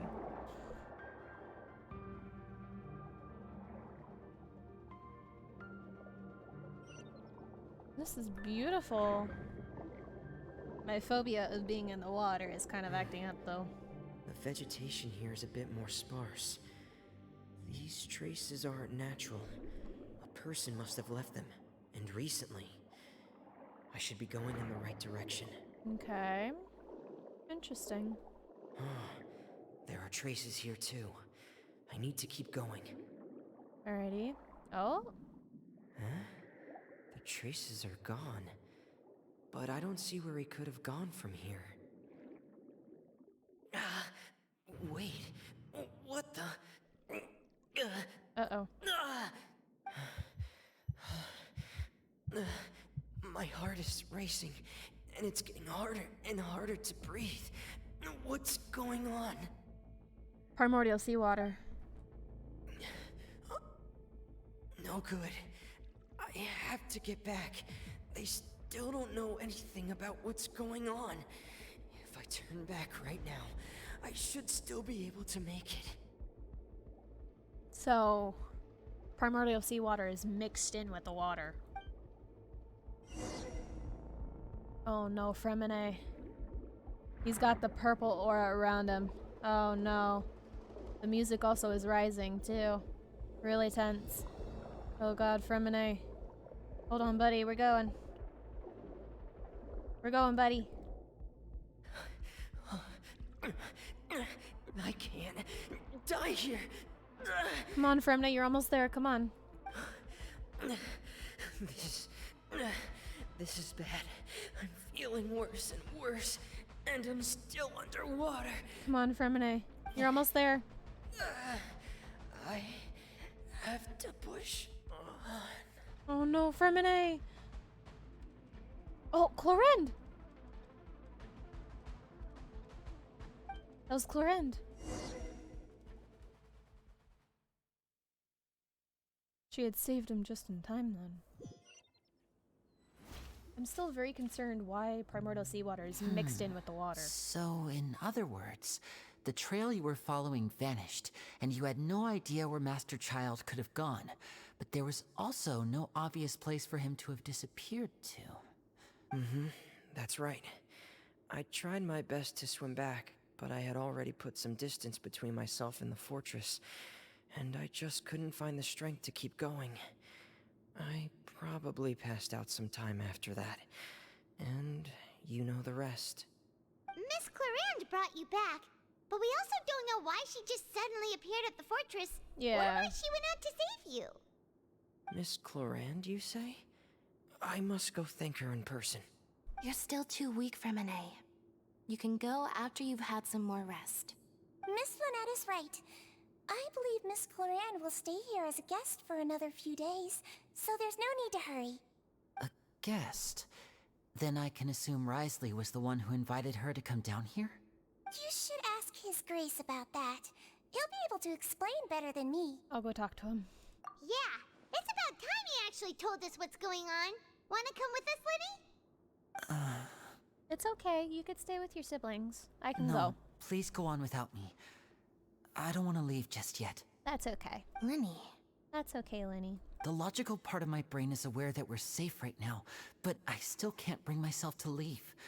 Both of you are just in danger. Understood. Then let's just sit together for a while. In that It's case, okay. I'll leave the infirmary to you. The Traveler and I are going to head out for now. As long as you stay in here, I don't think you'll be disturbed. Thank you. Of course. It's understandable he would want to stay with his siblings. It's okay. It's okay, Lenny. I'm so sorry, Lenny. I'm also really sorry, Linny. I should have been more careful. Don't say that. It was all my fault. I was the one who should have been more careful. You two were nearly... If I was stronger, maybe I would have already found Master Child. No, how can you say that? Huh? I'm sorry. What I'm hearing is, we all dropped the ball at some point during the mission, so the responsibility falls on all of us. Isn't that right? Yeah, that's right. It's on all of us. Lenny, we understand that you're worried about us, but we're worried about you as well. Please don't blame yourself. We want you to keep your spirits up. Yeah. Aww. They're all precious. They're all precious. That's so cute. Would make sense, you know. They were pretty close to, you know, disappearing, and he was rightfully worried. So it would make sense that he'd want to make sure that they're okay. So I think it'll give him a peace, like, it'll bring peace to his mind to know, to see, actually process that they're safe.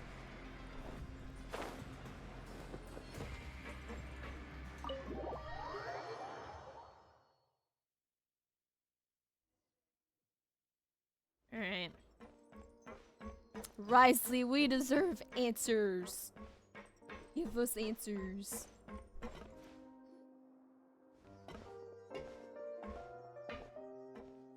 Excuse me?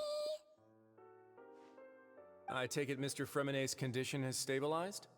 Of course. I wouldn't have left left the infirmary otherwise. I've been expecting those two, but might I inquire as to the purpose of your visit, Miss Siegewien? I wanted to check up on Miss Cloran. How are you feeling? Mostly fine, I think. If you don't mind, I'd like to perform another quick physical exam. It'll just take a few minutes. That's true, she was also in the water too. All right.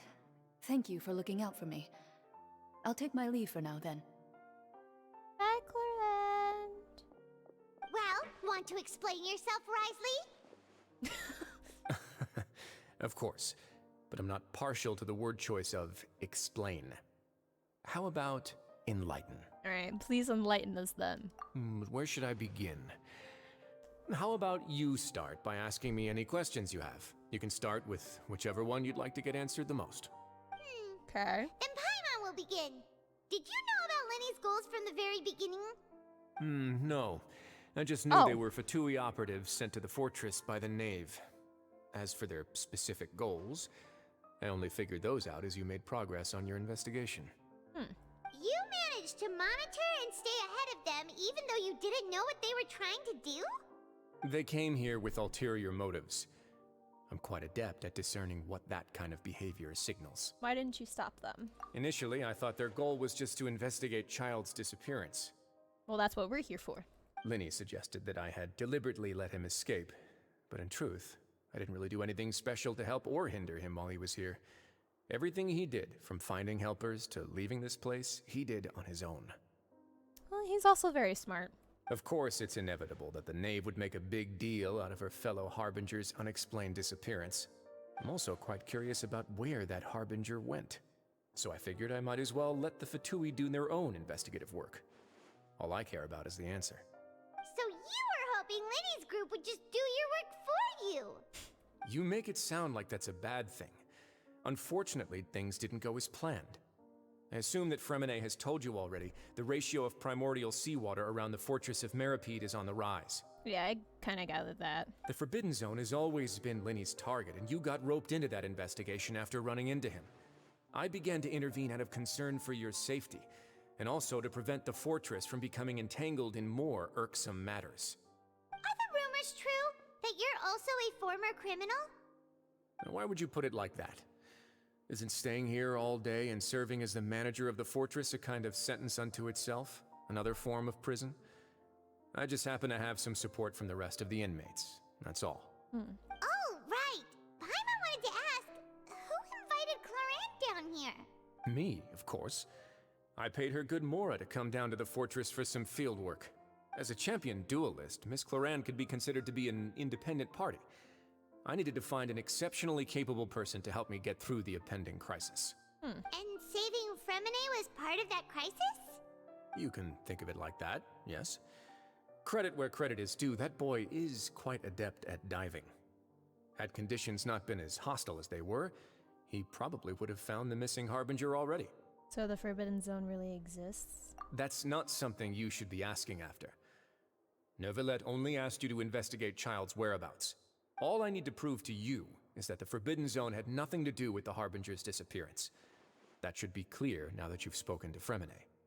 But we've already uncovered that there's something wrong with the infirmary, and we've answered a bunch of questions that you threw at us. Isn't it about time that you answer our last question in return?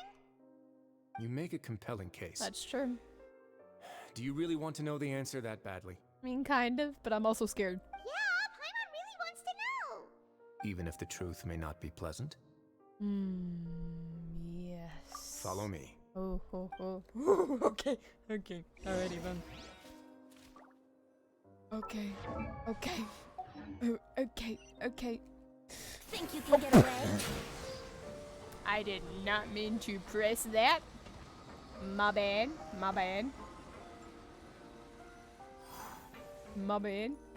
Let me wait for the circle. Let me wait for the circle to go away. Wait for the circle to go away.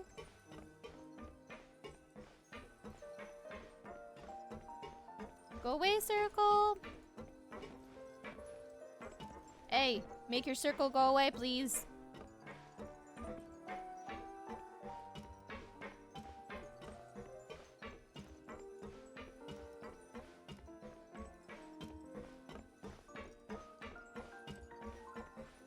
Hey, make your circle go away. Please.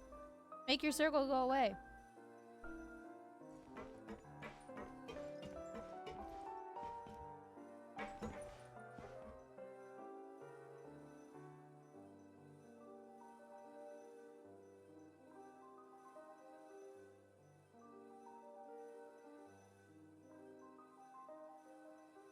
Hey, make it go away, please.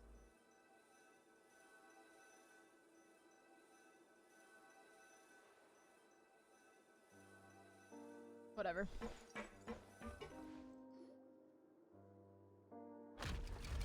Oh. The staircase. Interesting. There's a hidden door here? And a whole basement behind it? Huh. You're pretty good at hiding stuff, Risley. It seems you've forgotten just what kind of place the Fortress of Meripede is.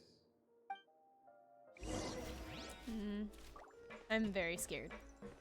I'm very scared, but we've already committed to wanting to know the answer, so. Stand on the central plate. Okay. Wait, is there a secret mechanism or... Whoa! We're being lowered. We're going down. Against the slowly move downstairs. I'm kind of scared. So, this is the Forbidden Zone? Honestly, for a place so well hidden, Paimon sure doesn't see anything special. That is... What a huge door! That is a huge door. There are 3 such isolation gates in total. Generally speaking, I'm the only one who's allowed to go inside. Hence the name Forbidden Zone. Understandable, yeah. Am I correct to assume you're going to run on back and tell your little Fatui friends everything? Well, Paimon wasn't thinking of keeping anything from them. Well, I'd advise you wait until you've seen the whole truth of this place for yourself before deciding whether or not to tell them. Okay. Alright.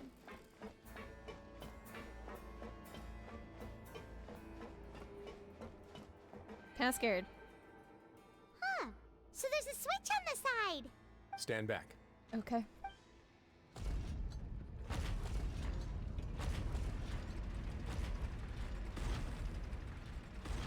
Oh, it's all purpley. They all just went up one by one. What's that in the middle of the room? Go on, have a look. Oh, okay, okay.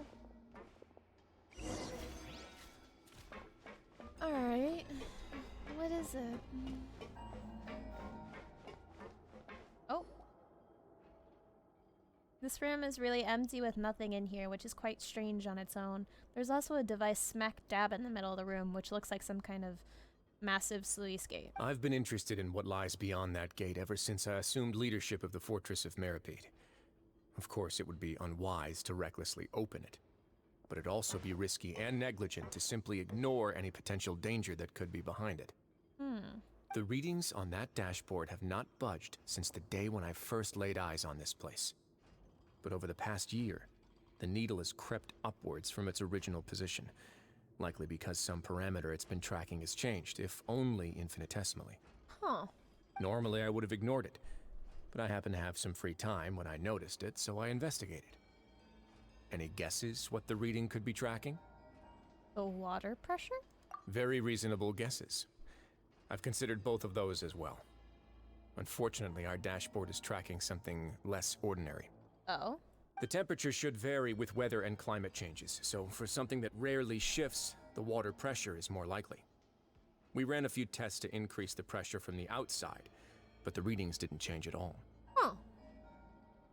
Later on, a few more possibilities occurred to me, such as a potential connection with the primordial sea. I began to make a few preparations based on that hypothesis. The primordial sea. Over the past few days, the needle has moved again. With that, and the symptoms that Fremine displayed after leaving the fortress, I can now confidently conclude that the readings represent the concentration of primordial seawater in the seawater nearby. But why would it be tracking the readings for primordial seawater?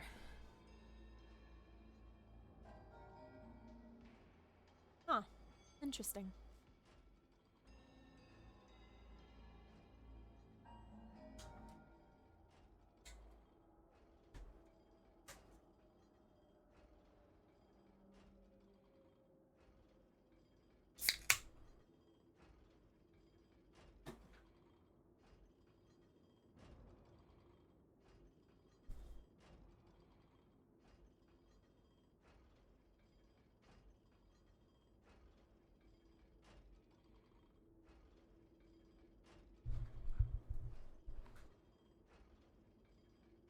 concentration of primordial seawater? But we're already under the sea! And how would primordial seawater be here? in And the that sea? is precisely the problem. We're at the bottom of the sea, and now we're surrounded by toxic seawater. Somehow, primordial seawater got mixed in, and the concentration is steadily rising. Primordial seawater is continually leaking into the sea. Yes, that's very likely. But why? But forget about the two of us. Not even Novelette knows where the primordial sea could be, much less where we could find and plug a leak. Oh. Oh! Seems like you've figured it out. I believe the primordial sea lies directly beneath this sluice gate. Oh? For some reason, the primordial seawater levels have risen significantly, and it's now very close to us. That's very scary. The indicators are now red. Although the gate still stands, some primordial seawater has already leaked out and mixed into the sea around us. If this continues, soon it will no longer be able to hold back the primordial sea at all.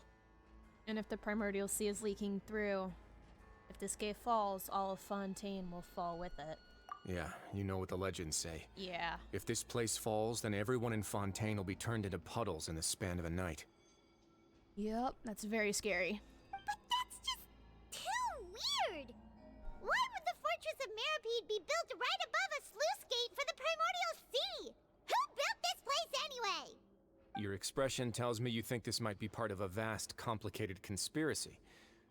To be honest, you might find the actual answer may be exceedingly boring. Huh. It's just that the secret of the Forbidden Zone had been long forgotten by the nation before I rediscovered it with my research. There's no single founder of the Fortress of Meripede in any traditional sense. What we know about its history has been left to us by the people who used to live here. When the previous Hydro Archon, Egeria, ruled the land, all convicted criminals from Fontaine were exiled. The people drove the criminals away like a wolf pack chasing away the banished. Egeria. The criminals received no sympathy of any kind from the people. They were exiled to the desolate seaside, where they experienced only pain, struggle, and the bone-chilling cold. Oh my. Some of them began to repent, and prayed to the Hydro Archon, asking if there was still anything they could do. The Hydro Archon took pity on them, and said, "You may go guard my secret, deep underneath the waves." Her secret? And so, leaning on the power of the Hydro Archon, they gathered underneath the sea and began to build a fortress. They became a community down there in the deeps, and over the years helped it to grow. Shadow. So she knew? The previous Hydro Archon knew that there was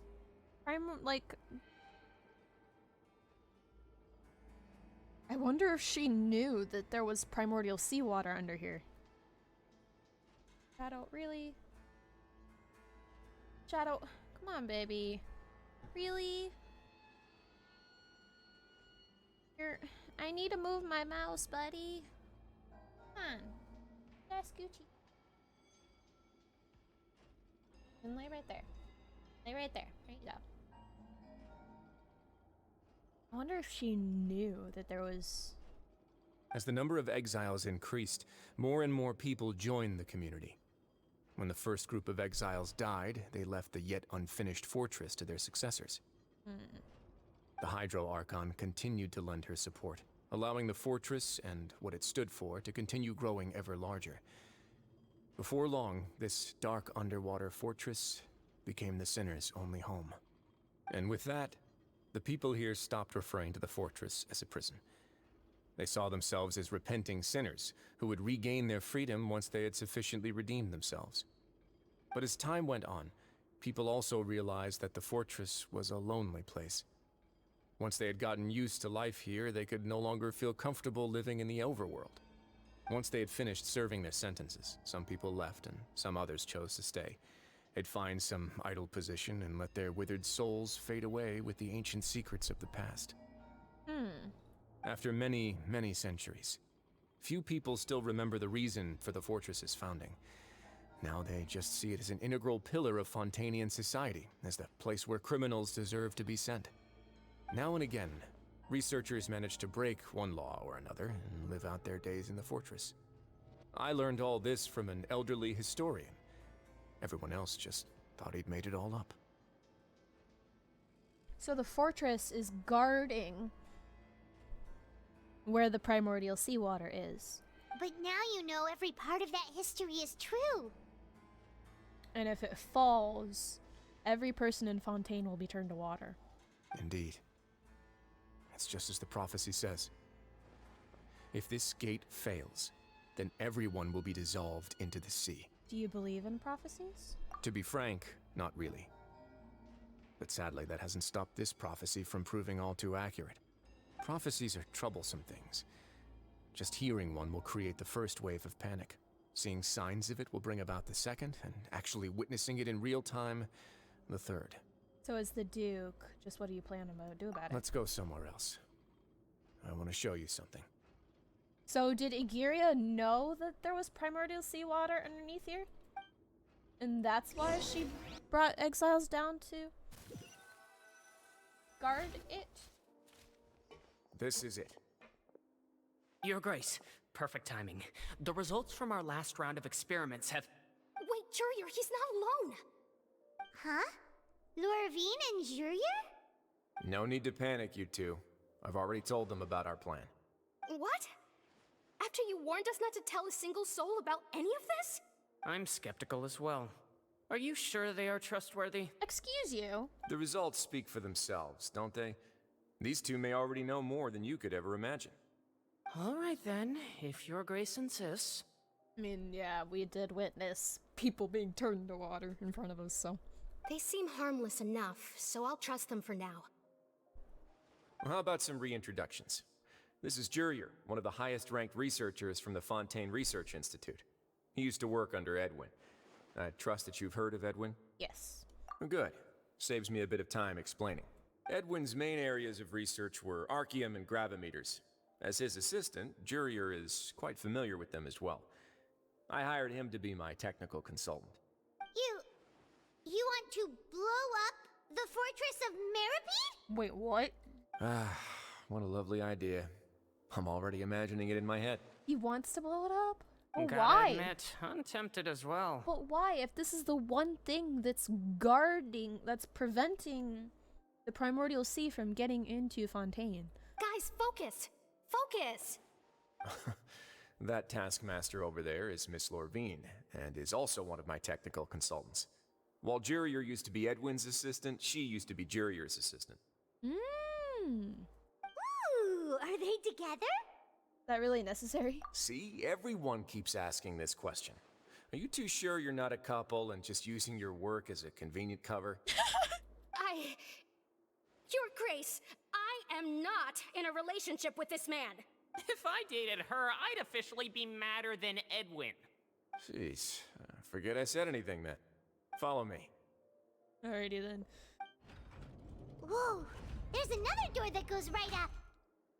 Your constant amazement makes it seem like the fortress can do anything. Well, that's Paimon. She's... But Paimon really thinks everything's super cool. That's true. I do too. But unfortunately, you know, we can't talk. Is this just a normal room? Well, let's spice it up a bit. Oh. And here you go. Huh? Oh. That's... What a huge ship? Is that the Spina de la Russa? This is also a production zone that Paimon's never seen before. Wait. What's going on? No, it's not. How much do you know about Fontainian history? That isn't the Spina de Ursula. Not much at all. My bad, I thought it was. Well, then maybe you haven't heard the story of ancient Lemuria. To give you a quick rundown, Fontaine used to be ruled by the Lemurian dynasty. According to legend, the Lemurian king Remus came to this land after being inspired by divine revelation and found the seer Sibila, who had taken on the form of a golden bee. Taking the golden bee with him and riding on a huge ship, the Fortuna, he created his nation above the surging waves. Oh. He called his nation Lemuria and used the Fortuna to incessantly search for new tribes and islands, calling on them to join his empire. There's a ship in this story too? Where there's water, there'll be ships. People believe that hope can always be found at the end of a voyage. Do you believe that too? To a point, I think. As you've already seen, I have a whole factory's worth of labor, materials, and technology at my disposal. Certainly can't hurt to give it a try. Right. So the moment I began to speculate that the primordial sea might lie underneath the gate, I also began this project. Were you inspired by the legendary Fortuna? Maybe. Fontainians need something to hold on to cope with the impending disaster. This is a plan for the ages. Can't you share it? Were the workers to find out the truth behind this ship, riots would destroy the fortress faster than any catastrophe. As the fortress's administrator, I'd never make such a reckless call. Alright, that's enough talking for now. I'll need another 3 cups of tea to soothe my throat. Do you have any other questions? Seems like you're good. Come on, I'll take you back. Huh.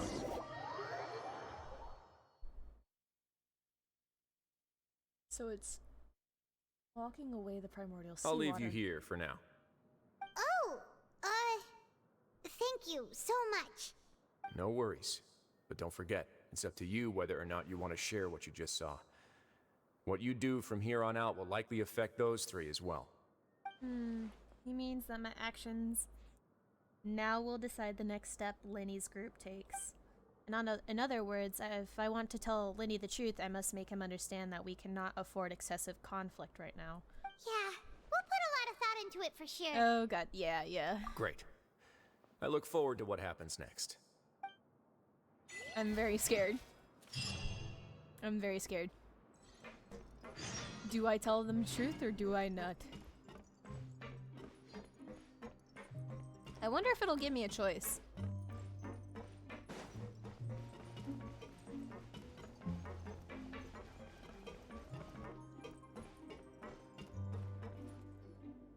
We're back! Welcome back. Do you want a cup of tea? How can you be so much like Risley, always drinking tea? Tea's good. Actually, now that you mention it, I just remembered something now. While I was sedated, I could still barely hear 2 people talking next to me. They were discussing everything, from the leaves to the water and even the teacups themselves. Must have been Risley and Sijuin. Yeah, I heard 1 male voice and 1 female, so it should have been the 2 of them. They really were just talking about brewing tea. I really can't make sense of this place. So, Traveler, Paimon, were you able to learn anything from Risley? Yeah, he explained everything. Very well. Then, would you mind checking your answers against my speculations? Feeling better now? Yeah, I took the time to rest, so I'm feeling a lot more relaxed now. That's good. Nobody else is around, and Miss Sijuin is also busy with something or other. So let's just talk here. All right, then I'll posit my theories. I asked myself 3 questions. Firstly, why was Fremine affected by the primordial seawater? It was because he dove into the sea. My theory is, the long-lost primordial sea is probably very close to the fortress of Meripede. He's spot on with that theory. Whoa, he's good. He got that right on the first try. He did. That's our Linny. Secondly, Risley's attitude changed dramatically during the course of our stay here. He ignored us completely at first, then suddenly roadblocked us. Why? I spent quite a long time thinking about this. If he has been monitoring the Fatui since the very beginning, he probably ignored us at first because he was hoping we could find Master Child for him. Oh? What's Yeah? more, the Fortress of Meripede is not part of Fontaine's court system, nor does it report to Udex Nervulet. Risley is basically the king of a no-man's land. As long as the fortress doesn't do anything about Master Child's disappearance, Father can use it to pressure the Fontaine authorities. And while the 2 factions are pitted against each other, Risley will be free to move between the parties of interest. Oh. If I had to guess, he probably has something that he's working on himself. It's likely related to the secret of the infirmary, but I just can't think of what it could be. His grasp of the big picture is amazing. You're super smart. Wow. Thanks so much. Then finally, there's the last question. Okay. If Risley does have a plan, what could it be? All I know for now is that his plan probably has something to do with the changing nature of the seawater. He's even gotten Cloran to help him out. That can't be the full extent of what he's doing. There's probably a secret passageway behind the block in the infirmary, and there's something big in the fortress that most people here never get to see. He has a bargaining chip, and it could be important enough for Father to deal with him directly. I don't have enough information, so I have no idea what his chip might be. But let me guess. You have the last piece of the puzzle. Well, I do tell him. I'm showing you emphasize how is not the time for disputes. Yeah. Yeah. I can't believe it. The sea will engulf everyone. Just like the prophecy said. Could Risley have wanted to meet Father to figure out a way to deal with this crisis? That could be also possibly true, right? If you remember, I once mentioned that Father sees the House of the Hearth as her base of operations, and she truly wants to resolve the crisis. But how could Risley have known that? Or perhaps he didn't know, and just wanted to bring Father over to his side? Which could be why he said he just wanted to negotiate. Yeah, that makes sense to me. I understand your concerns as well, Traveler. I'll figure out a way to pass this on to our father. No matter what, we're on your side. Oh, Liddy! The two of you have already aided us far too much. We probably wouldn't be standing here right now if not for you. If you ever need anything else going forward, please come to the House of the Hearth at any time. Aww. Though you may not share the sentiment, after all that we've gone through together, the three of us basically see you as family now. Oh, that's so cute! You have my gratitude. Thank you for love protecting Linny when it really mattered. And thank you for sharing the secrets of the fortress with us. We didn't think you were going to do it. No. Yeah. Why are you being so formal all of a sudden? Don't mention it. We can work together again if necessary. Given your strength, you might not need our help at all. But if you are ever in danger, we will try our best to protect you. Aww, the sound of that makes Paimon feel all warm and safe inside. Me too, Paimon. Me too. Is that your stomach, Paimon? Paimon's hungry. Oh, you've done so much already. Go get some food. Oh my god. Alright, then we'll catch you guys another time.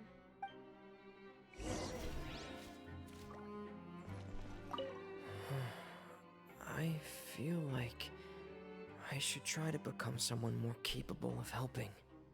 You're incredibly helpful. Yeah. Lenny thinks so too. Yeah, you're all pretty helpful. Yeah, you two are always telling me not to push myself, but aren't you just like that as well? Aww. They consider us family. Oh, Shadow. Babe, what are you doing? They consider us family. That's so cute.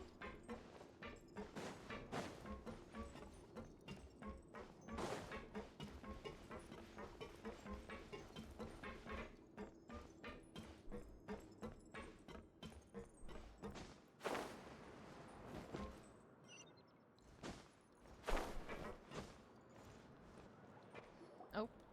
It's time for dinner. Welfare meals now being served in the coupon cafeteria. Come on, let's go pick up ours as well. Traveler and Paimon, over here. Are you here for dinner too, Miss Sijween? Mm-hmm. And I'm taking the opportunity to prepare Miss Cloran's dinner as well. Aw. Huh. You're right.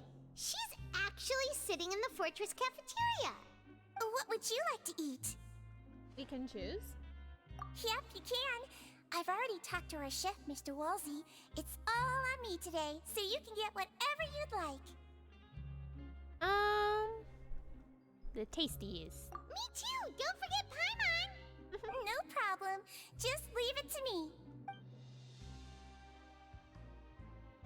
Aw.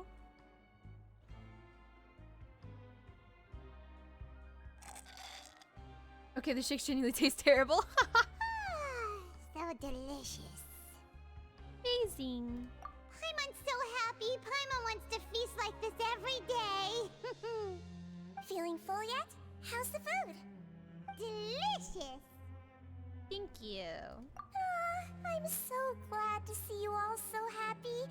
Oh, see, the expression on your face just now? The muscle here just moved, which suggests that you're feeling quite relaxed at the moment. Siegeween, do you do this to help your patients or to better understand human beings? I think it could be both. A bit of both, I suppose. I'm a Melusine, which means I'm very different from human beings. I must know what you're thinking if I want to take good care of you. Aw, she's so precious. You're really good at taking care of people. Even though you're so short, you still talk and act like an older sister. Really?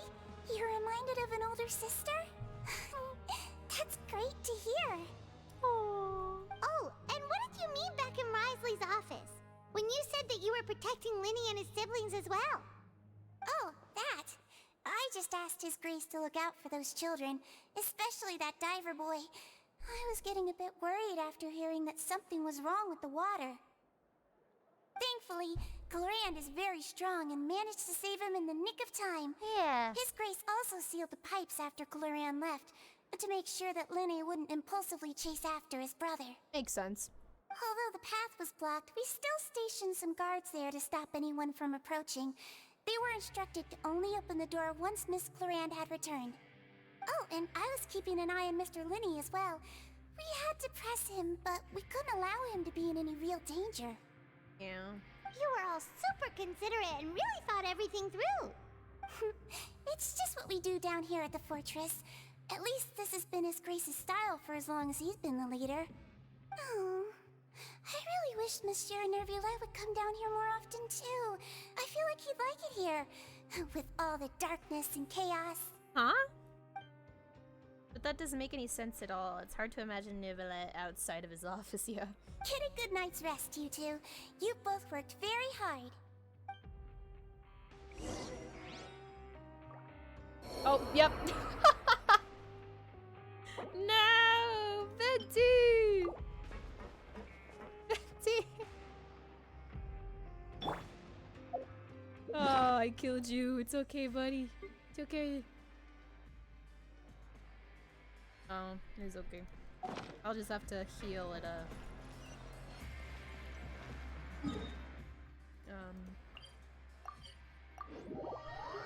at a statue. Okay, so we go up.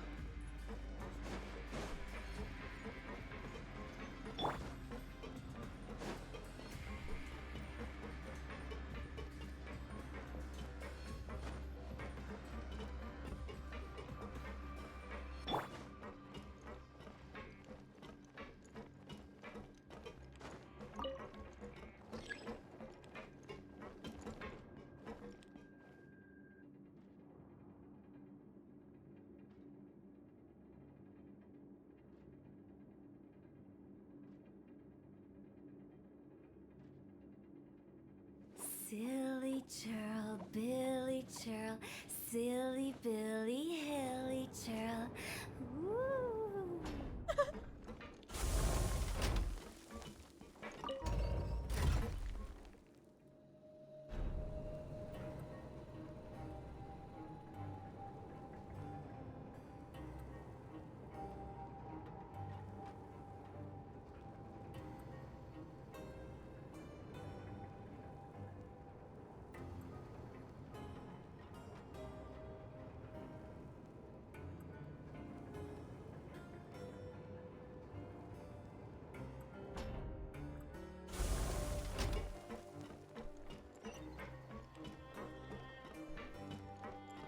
Up there again.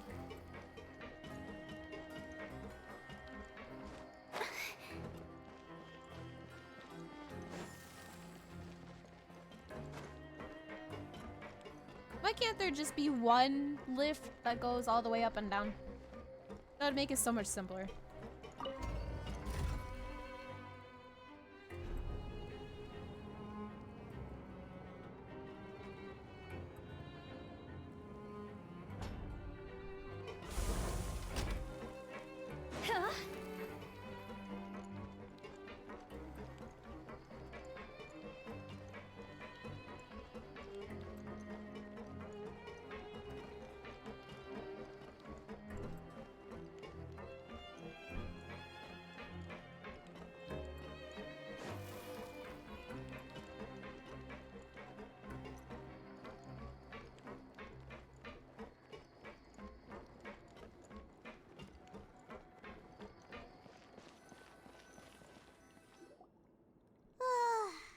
much has happened. Paimon just feels absolutely exhausted now that she's finally relaxed. Yeah, a lot has happened. Paimon's super sleepy. Are you sleepy too? I'm also getting there.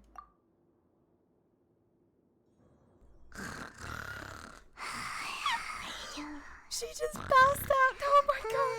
The way she's sleeping, she's sleeping very still on her back. She immediately fell asleep. Delicious. Paimon wants seconds for free. Oh my gosh. Good night, Paimon. Out of my way! Get out of my way! Oh? What happened? Why is everyone running? What? No, What's I can't. going on? Something must have happened. Stop asking! What's going on? Who's yelling? Paimon still wants to sleep. What's that sound? Paimon, wake up. We gotta go. What's going on? What's going on?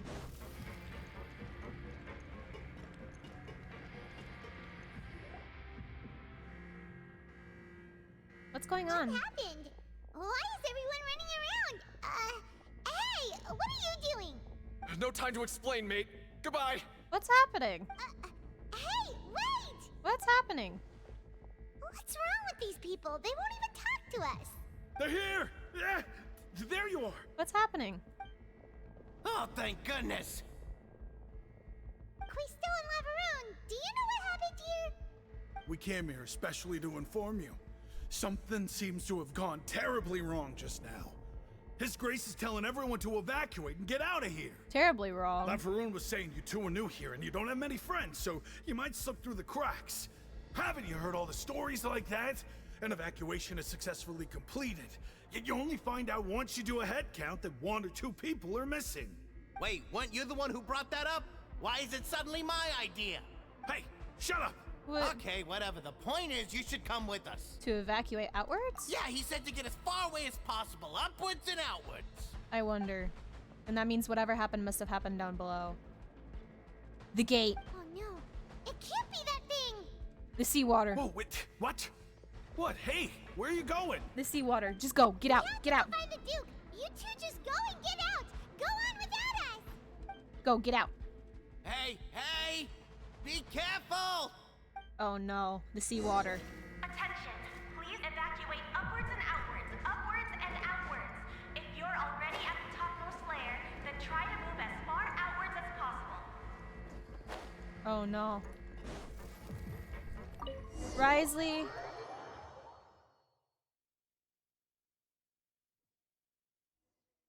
Risley. Oh no. Oh no.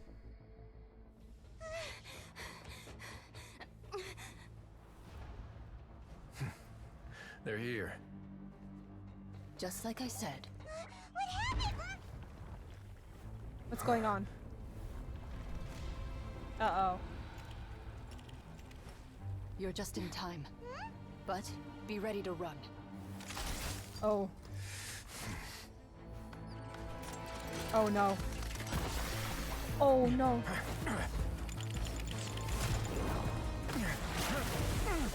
The seawater. Oh no. Oh my god. Oh my god. He turned it to ice?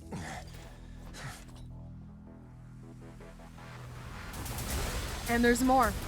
Oh no. Get out, get out. We gotta get out. 3, 2, 1. Oh my goodness.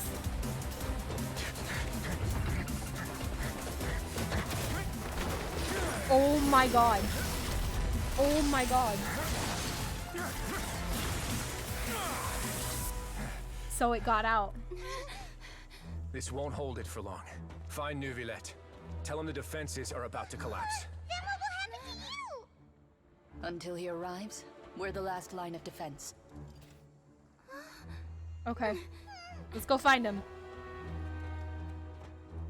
The gate. How long do you think it'll hold? That depends on us. Oh my god. So it came gushing out. But why would the primordial seawater be underneath? I thought the primordial sea was like way out. Neverlet, why are you here? Traveler, I need you to head to the Opera House immediately. Farina will soon be meeting with the knave there. You must protect Farina and make sure she doesn't spend too much time alone with her. Okay, you can explain everything else to me later. Will do. Okay. You have my sincerest gratitude. Of course. Oh, Neverlet. Oh, okay, okay. Farida, we're coming. Farida, we're coming. We're coming, Farida. Hold on. Actually, I gotta heal for a second. I gotta heal my venti. I gotta heal my venti. I gotta heal my venti. Go!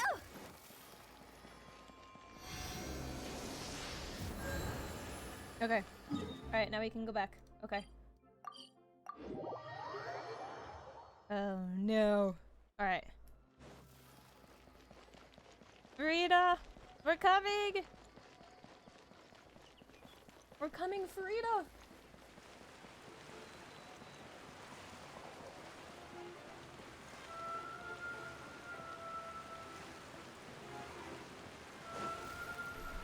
Oh. Oh, okay. Look! There are a ton of Fatui Palais Mermonia people over there. The knave is probably here already. We need to hurry! We gotta go. We gotta go. Are you two the traveler in Paimon? Monsieur Nervalet has left instructions. Please follow me. Okay. Though I'm sure he's already explained, this should be a mostly cordial conversation, unlikely to give rise to violence. But it would be most appreciated if you could protect Lady Farina to the best of your abilities. Of course. She is the Archon after all. She is the Archon after all.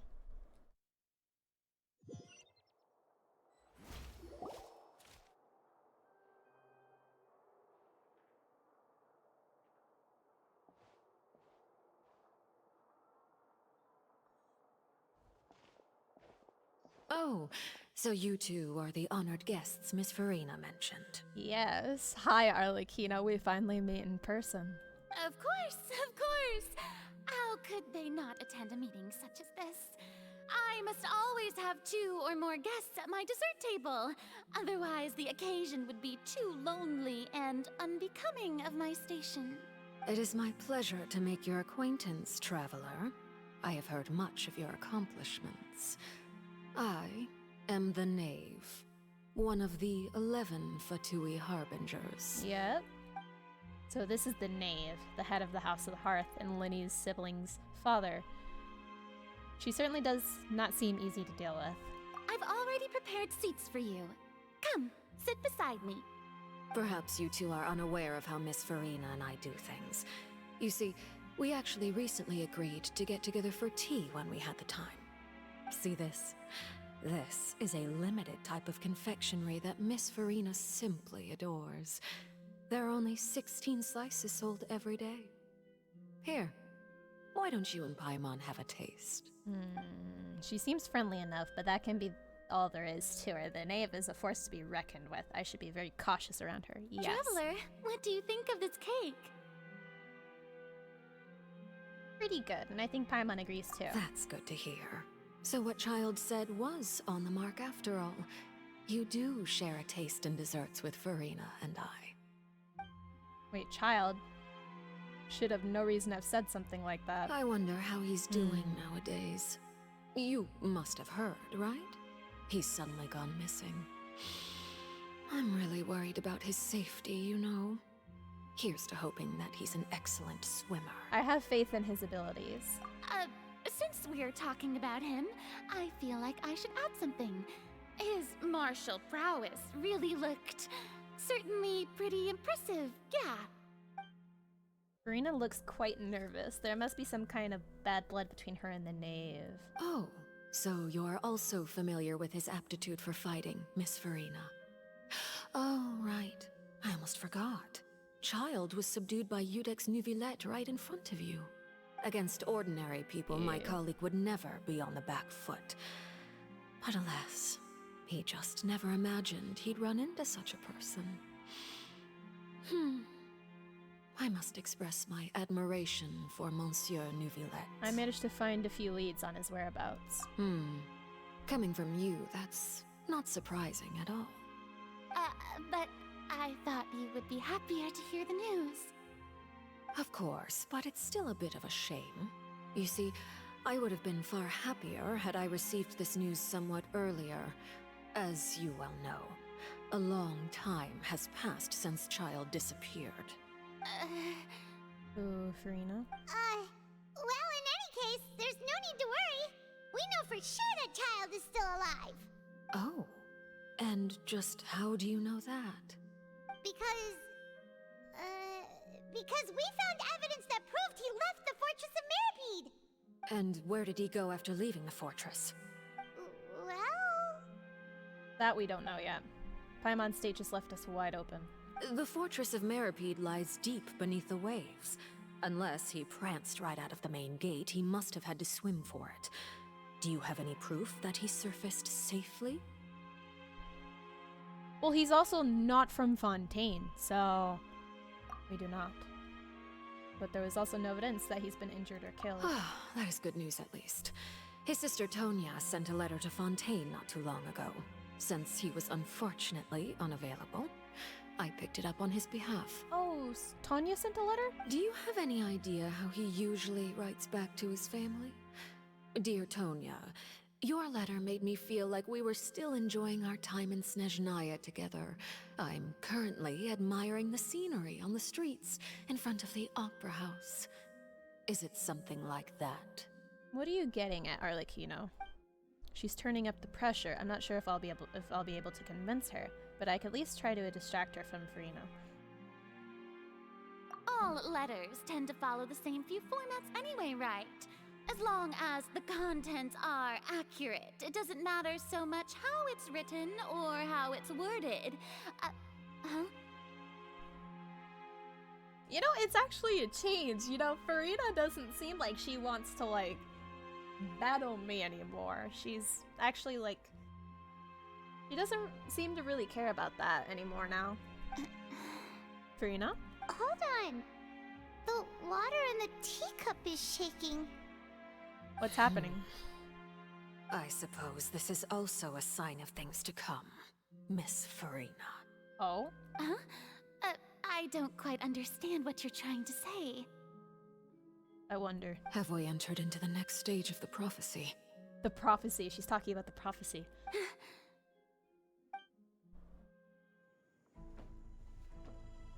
Nuvillette! Nuvillette! My thanks to you both. I will take it from here.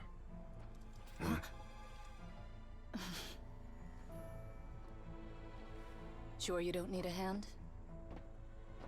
Quite sure. Who? Wow. So, what's your secret, huh? Let me guess. Nah, who knows? Maybe it's just your sense of responsibility. Sounds about right. Nuvillette? Nuvillette? Ooh. Oh, it's getting out. It's getting out.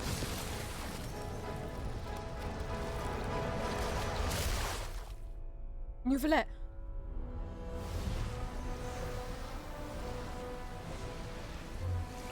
Oh my god. Oh my god. A day may come when the prophecy is fulfilled and the waters burst forth. But it is not this day. Nuvillette! This ancient power could easily obliterate an entire race. Oh my god.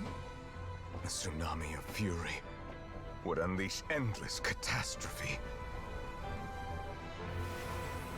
Oh my goodness.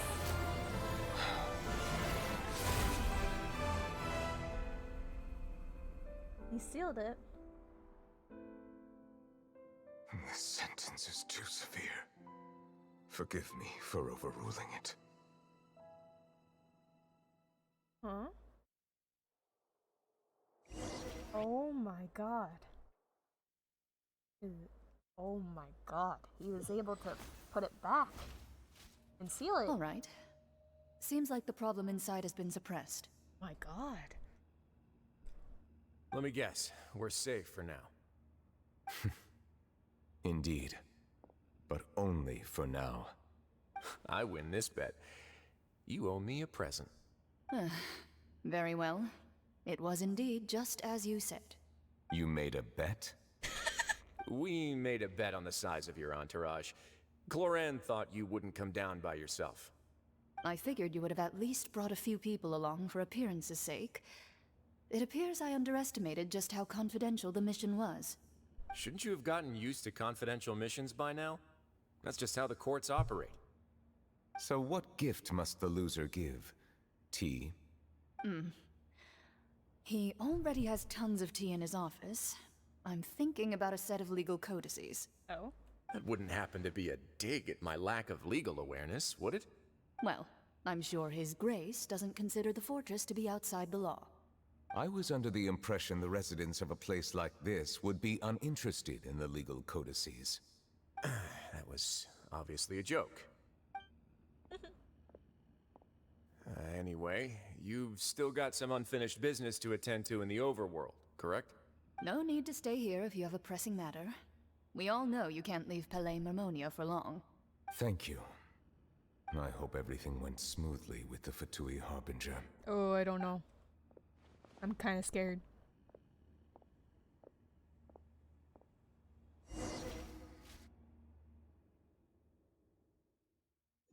We cannot let our guard down around Arlecchino. I must say, we've spent long enough playing house, Miss Farina.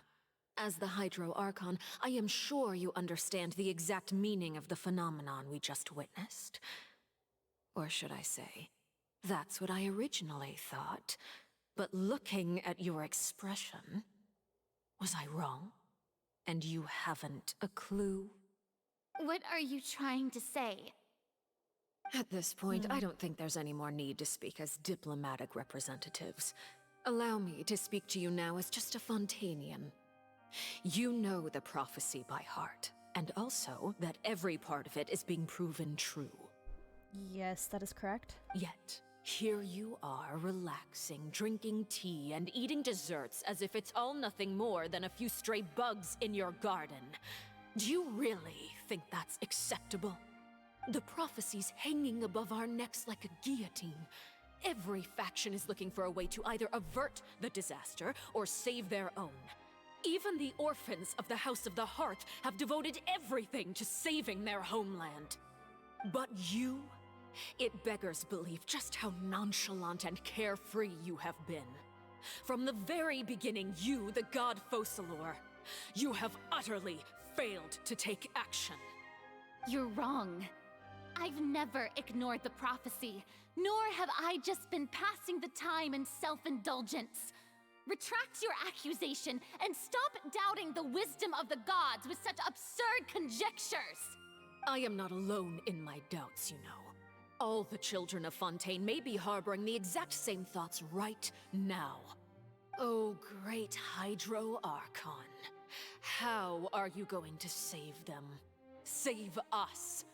How are the people you've sworn to protect supposed to survive in a land that will soon disappear beneath the waves?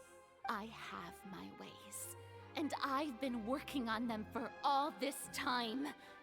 Even if you look down upon me, you have no right to judge me. Fontaine will be saved. Even if I still cannot see the true future right now, as long as I continue on as I am, I will be able to hold my head up high. She's not acting like her usual self. She's actually seriously refuting the Knave's accusations. She means what she says. She's not putting it on the front. Then I ask you, Miss Farina, just what have you been working on? Where can we see it, and what is it doing to help? Farina? So that was all a lie? Or can she really not tell us? She was so full of conviction and confidence just now, but now she's deflated like a popped balloon. My machinations are just like the prophecy itself. They will only reveal themselves at the fated time.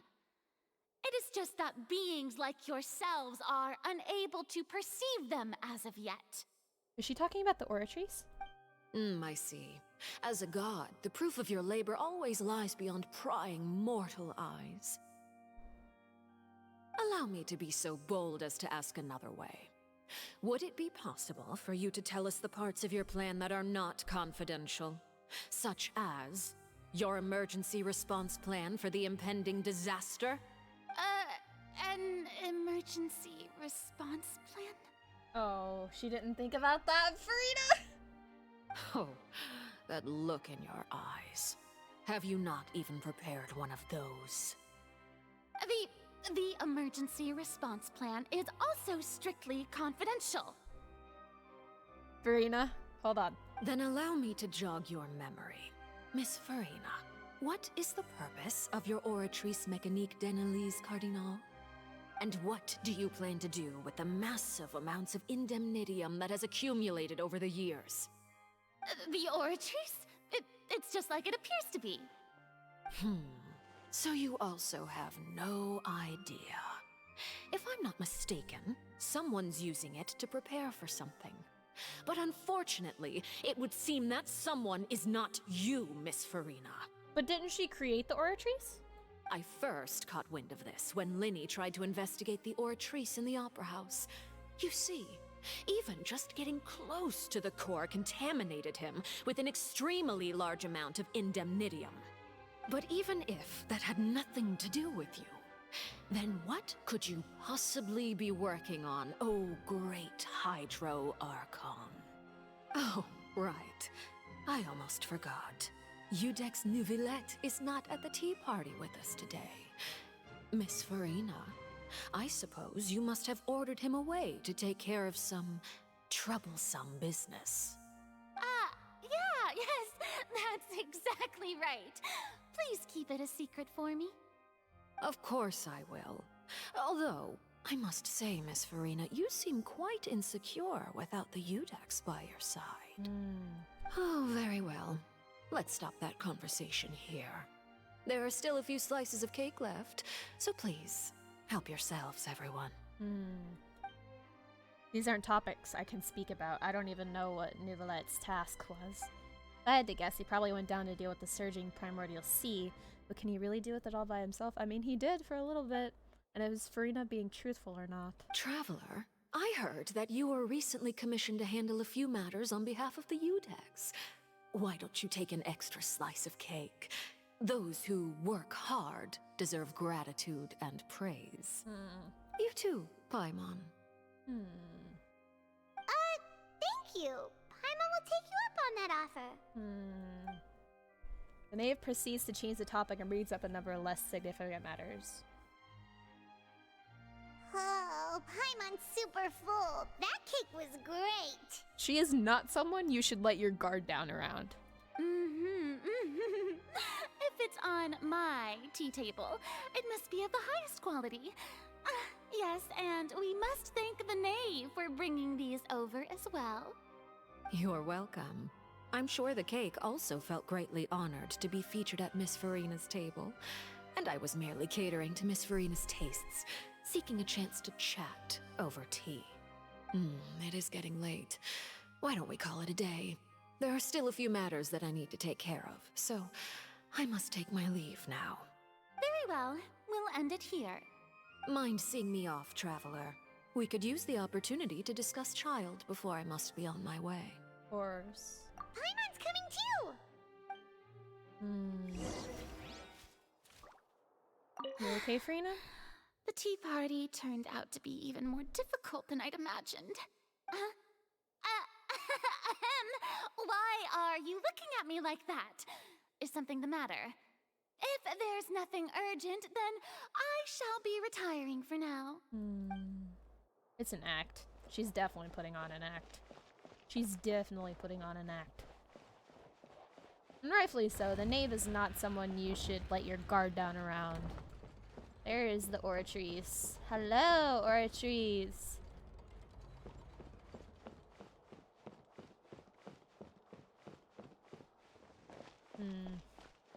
She's the fourth of the Fatui Harbingers.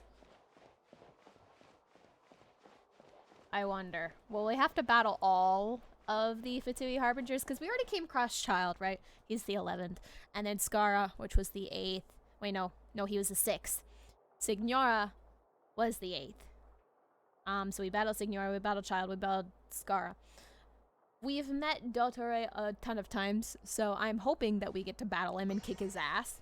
I don't know, because we still have a few of the other Fatui Harbingers to meet. We know about them, but we've never actually met them in the game. And also the leader, Pierre. He's Conrian, so that'll be interesting.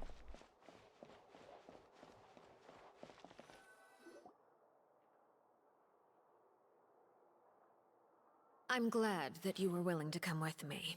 Of course, Child was just an excuse. I have no interest in your dealings with him. I had a feeling. She didn't really care. God. Yeah. What do you want to say? You lent your aid to the children of the House of the Hearth. As their father, I would like to express my gratitude. There's no need. Was there nothing else you wanted to say? That was all. Formal topics should be discussed in formal settings, and informal topics in informal settings. I know you just returned from the fortress of Meripede. Relax. I have no intention of trying to get anything out of you. Linny, Lynette, and Fremine are still there, and I trust their judgment and abilities. They've all been working very hard and have always done all they can to fight back against anyone who tried to stop them, especially Linny. You mean Wriothesley. He's a tricky one to deal with. It's unfortunate that Linny's so eager to prove himself that he can't learn to rely on others, including me. By the way, and you can just consider this a bit of idle gossip, but what's your impression of Farina? My impression?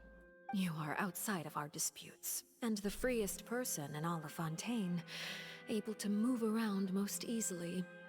Allow me to share my perspective with you. Okay. And that's everything that happened during the trial.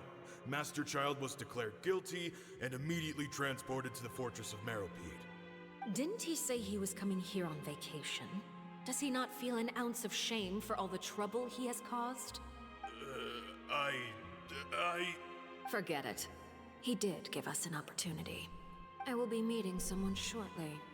Do you require help with any preparations? No need. I will take care of it myself. I need to meet with Farina, the Hydro Archon. She is at the heart of Fontaine. But what's fascinating about her is that she often seems more like a celebrity than a working Archon. Oh? Come over here, you little critter, you! Kitty. You dare to run from me? Stop right this instant! My goal is just to discover the location of the Gnosis. But I didn't expect the chance to approach Farina to be handed to me on a silver platter. This is so easy, it's actually making me a bit suspicious. Will we ever stop the Fatui from getting the Gnosis? Like, we're already 4 or 5 nations deep, and every single time they have retrieved the Gnosis from each nation. So, are we just gonna be able to stop them from getting the Gnosis at this point? Because at this point, we're too late, and the Gnosis is already given to them before we could even begin to try to stop them from getting the Gnosis. Anything left unguarded is usually just bait. But no one will blame someone for taking the bait. After all, from the moment it was attached to the hook, the bait is meant to be sacrificed. Oh no. It's just as I guessed in the second before I struck. The Hydrognosis is not currently held by the Archon. No. In fact, this Archon doesn't seem like a god at all. And I sense that she's under some kind of curse. Curse? Who are And what are you trying to do? Please don't kill me. I'm begging you, please. The fear in her pupils is genuine, so perhaps she's not bait after all. Either way, targeting her has lost all meaning. Huh. I left the scene with ease. Nobody came looking for me, and nobody could serve as a witness to my near assassination of Focalor. I suspect even Farina dares not mention this incident to anyone. She seemed genuinely terrified that she was about to die. Is she not able to protect herself? Not long after, my informants confirmed what I had guessed. After returning to her quarters, Farina quietly cried alone. She was so scared that she could not sleep that night, nor could she even bring herself to eat her cake. There's no doubt that there's something wrong with her. I began to entertain the possibility that she is not the true Hydro Archon. Perhaps Udex Neuvillette is actually the genuine article. Neuvillette? As the Hydro Archon? I have to find the Gnosis. If the Neuvillette hypothesis is correct, he is probably in possession of it.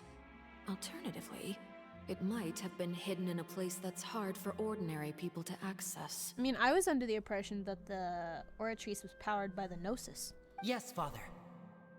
My dear children, please speak. News from the fortress of Meripede.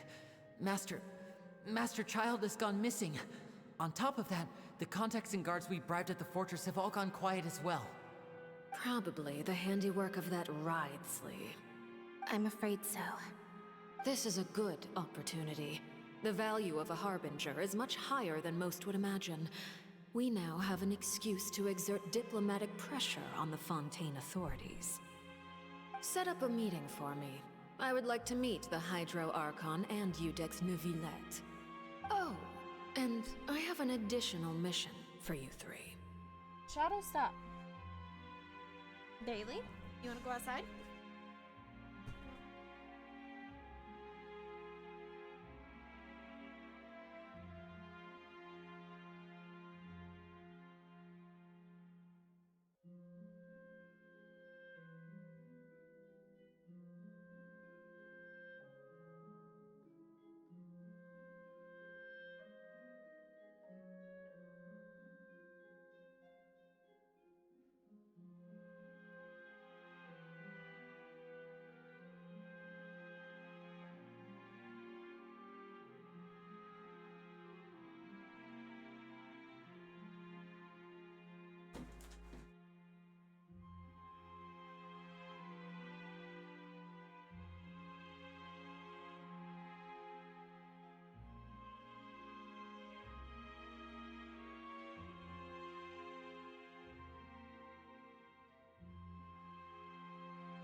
Yes, Father. Tartaglia's disappearance was not a part of my plan, but I can use it to make a breakthrough. With this as my excuse, I can ask for an official audience and continue my investigation of Farina and Udex Neuvillette. Ah. The initiative belongs to the House of the Hearth. My wish to investigate the fortress of Meripede will be a front. Linny and his group will be responsible for the actual intelligence gathering. Interesting.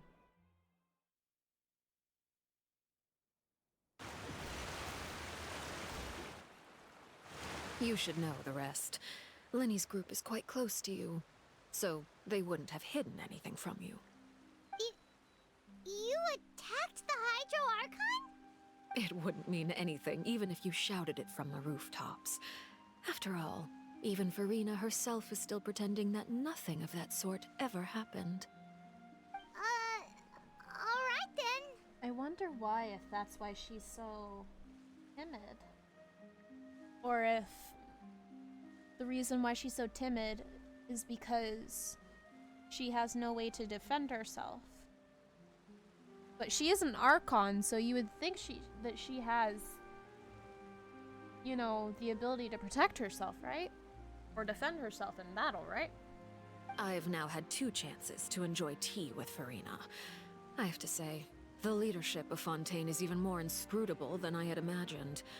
I once surmised that Iudex Neuvillette must be the Hydro Archon, but now, that doesn't seem right to me either. How'd you come to that? I am a servant of Her Majesty the Tsaritsa. Over my years of service, I've learned how a real Archon conducts and carries themselves.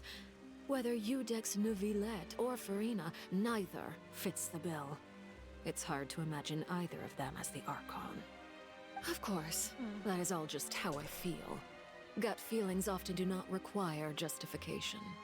It is, however, quite amusing to me that after all my years working in intelligence gathering, I've come to realize I am at a complete loss regarding the identity of the god of the land of my birth. Stop it! No!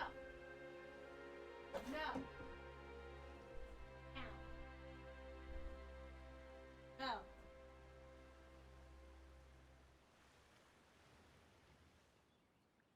Don't you think Fontaine is quite intriguing?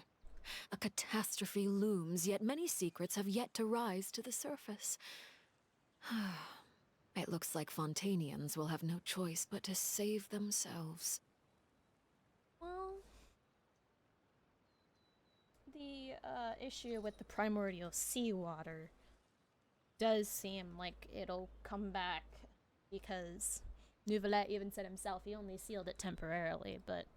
Ultimately, though, one must survive in order to do anything else. Should the need arise, I would be happy to cooperate with you. Really? You don't need to commit to anything right now, of course. I have a feeling that the situation will continue to evolve, and as your name is often connected with noble deeds, I'm sure we will work together someday.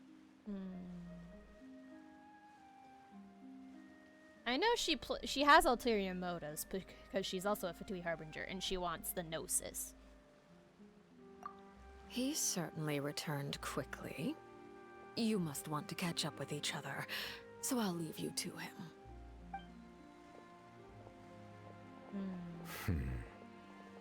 Everything okay?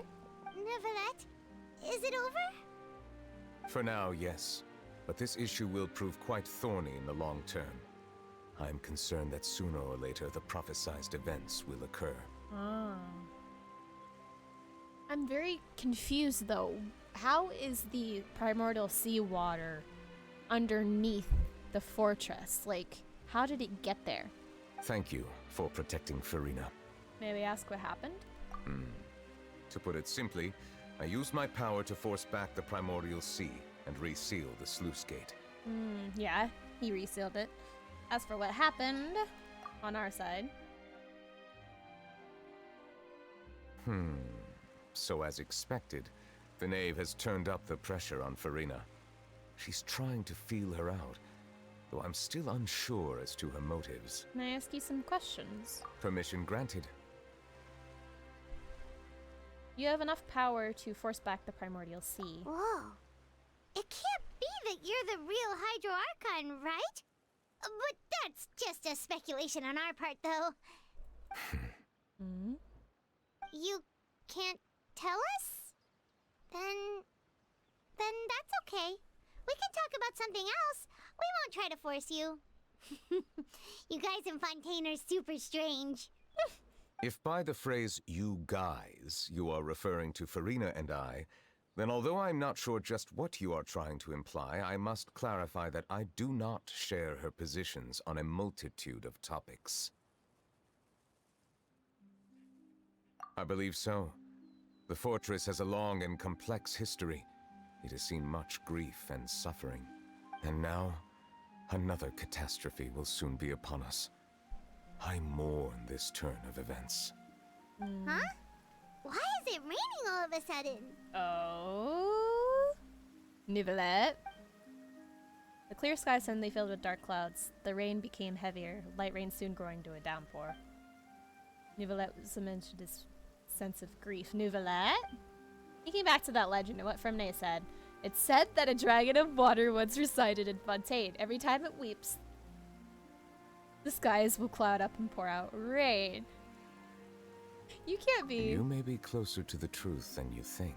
Oh? Oh? And what are you thinking? He's the dragon sovereign of water. The dragon of... He's the Hydro Dragon. What? Huh? He's the Hydro Dragon sovereign. Please do not be so surprised. It actually confirmed it. Farina? Farina? Farina? Neverlet, are you listening? Ah, my apologies.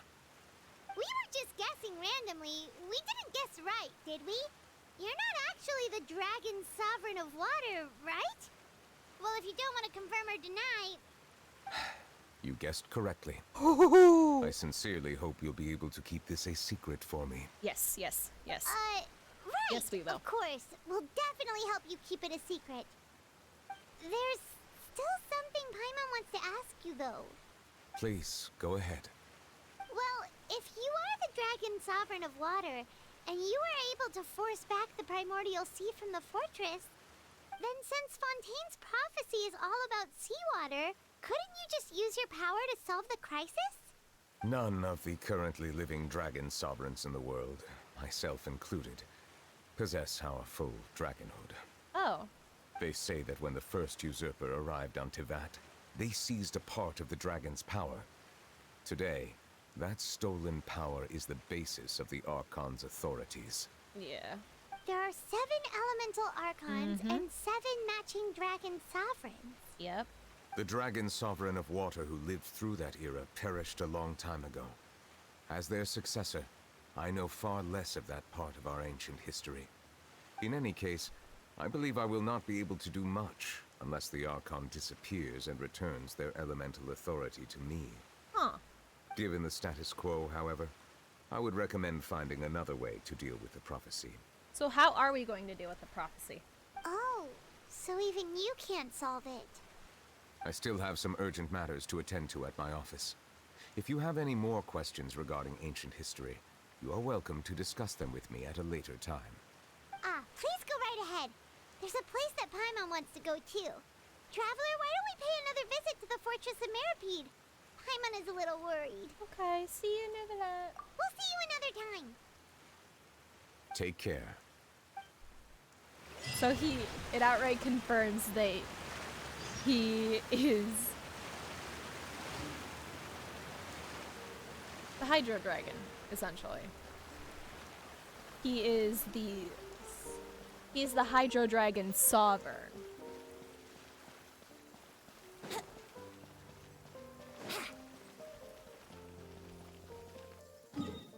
Hold on.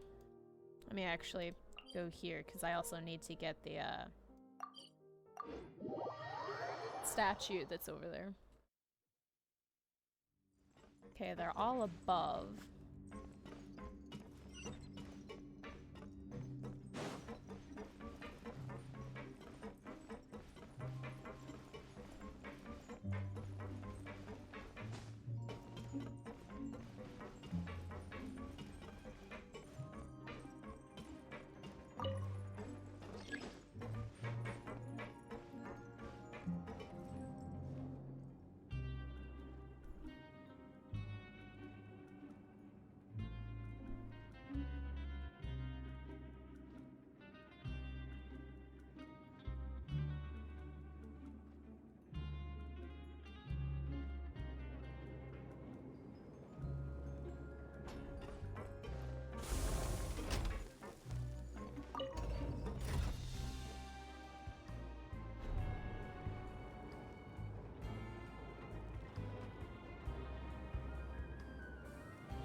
Okay, let's check on the people down here and then we'll go.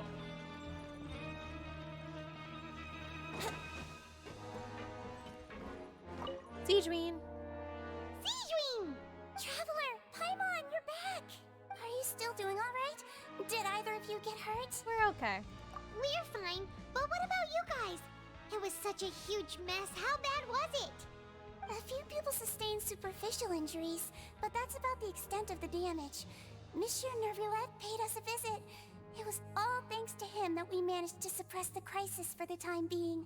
Of course, we must also thank you for the help you provided. How did Nervulette know that he was needed here? Well, Monsieur Nervulette has strong resonance with the hydro element. When the water level rises, he can feel the waves produced. Which makes sense. He is the sovereign of the Hydro Dragon. I ran into the bombshell bros while bandaging the injuries of the wounded. They were mumbling the whole time about how you just ran down without a word.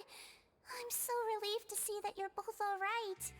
If you're not too pressed for time, please stay with us a few more days.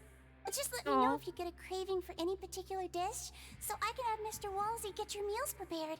Oh, and please feel free to visit the infirmary for a break at any time. Oh, you didn't have to do that. I'd like to take the opportunity to spend some more time observing your facial muscles as well. Your happy smiles are quite contagious, you know. They're so memorable, and I've missed them immensely while you were gone. She's so precious. She's so precious. I love her. She is so precious. I love her. Wouldn't gliding be faster?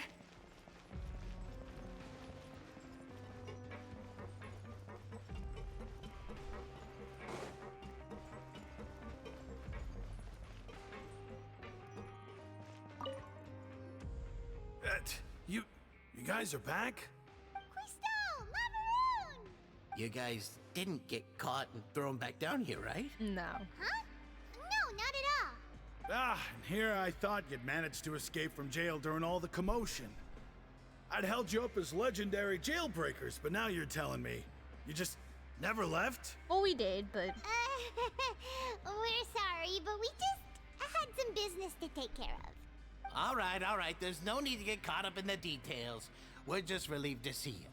He was super worried about you, you know. Aww. Hey, it wasn't just me. Weren't you super worried as well? Something like that, yeah. Well, we're okay. I was also transferred to work in the kitchen a few days ago. I can still hear Quisto mumbling to the carrots. Are those two all right? Do you think they made it out alive? Whenever he'd say that, I'd tell him I'm sure they're fine. Wherever they are, they're kicking back with drinks in hand, enjoying the lovely scenery. Hey, there's nothing wrong with worrying about your prison pals. Is there? I mean, considering how they always love listening to all my gossip. These two. They sure are a lot warmer and friendlier than when Paimon first met them. I'm sure the Welfamies must have skyrocketed in quality recently. Oh, well, if you say so. I'll be watching you to make sure you finish every last bite. Oh, were they really worried about us?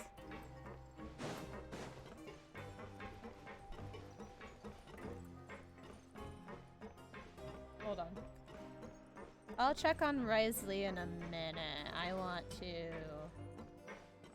go up here.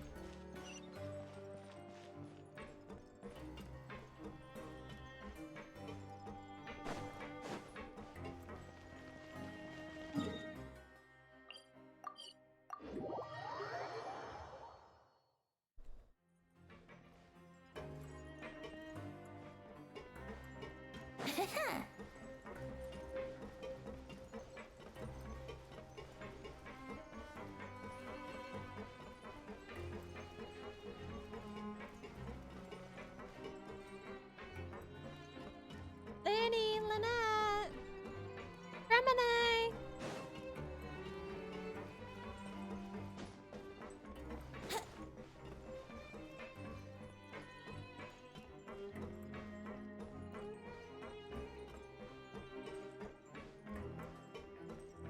You guys.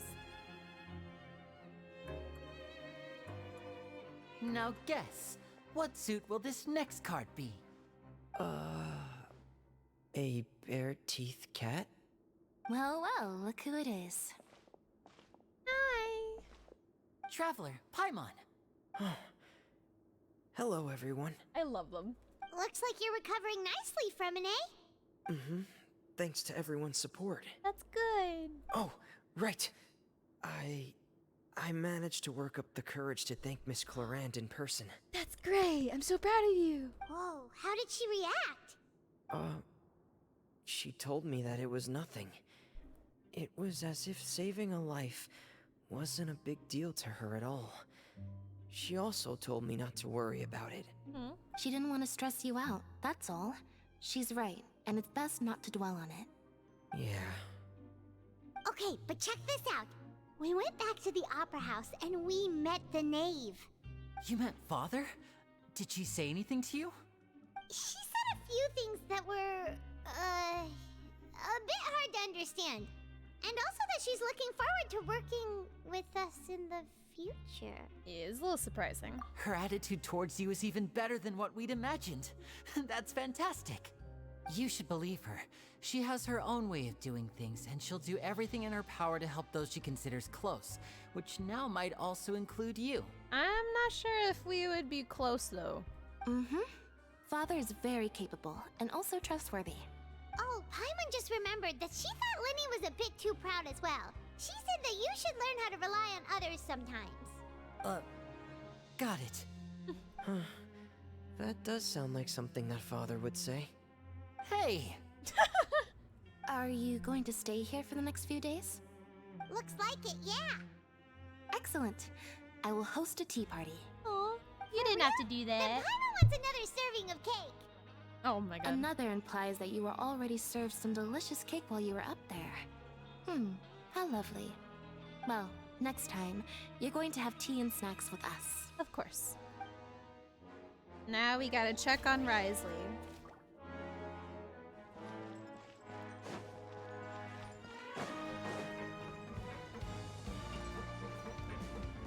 Yeah, I don't know if she necessarily considers us close. I know she's definitely up to something. I know she cares about the prophecy. But, you know, she's also wanting to take the Gnosis too.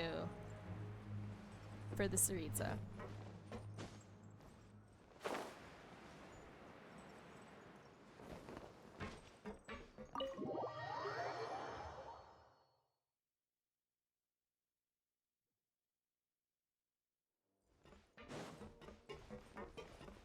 Is everything okay?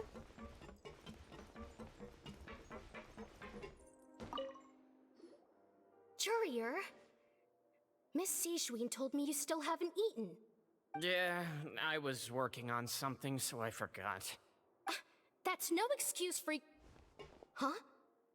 It's you two. Junior, Lurvine, we're back! Hello there.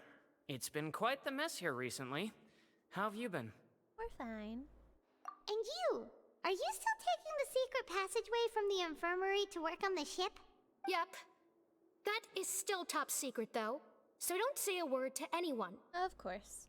It can be a bit annoying when there are lots of people in the infirmary, but I still prefer taking that route over the one from the Duke's office. Oh? I mean, the infirmary does make it easier for you to slack off. Oh yeah? Then why are you also here so much? You two really are just using your jobs as a cover for your relationship, aren't you?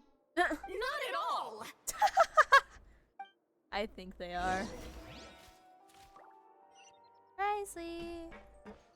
Wouldn't gliding be faster?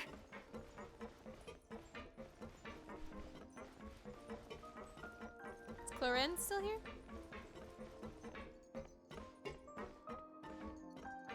Risley. Oh, sorry, buddy. Do my eyes deceive me, or did I just see two inmates come back after making it to the surface? Some strange winds blowing of late. We wanted to see how the fortress is doing. Is everything still alright?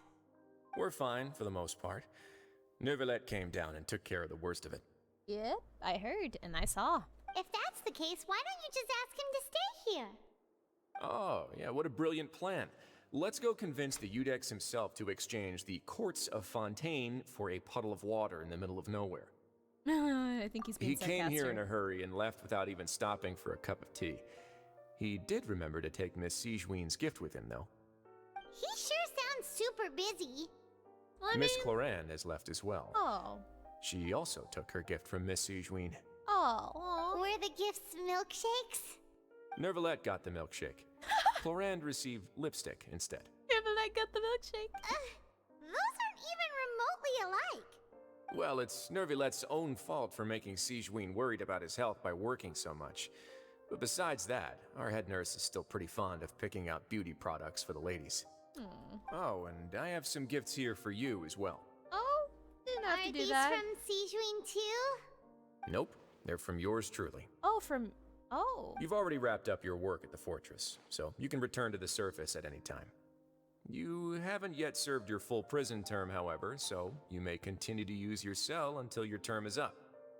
For real? Oh. Then we could stay here for a really long time? Is the food still covered? No. You may access the cafeteria for free. Oh. Bye-bye. Just remember to come complete your paperwork once it's time for your release. Of course. Wow. I'm still scared about the prophecy, though. Like, Neuvillette was able to push it back and reseal it, but it's still going to come back up. The question is, I don't recall the primordial sea water, because the seawater came from the primordial sea, so where exactly is the primordial sea? Was it ever, like, mentioned where the primordial sea was? And why the seawater is underneath the fortress?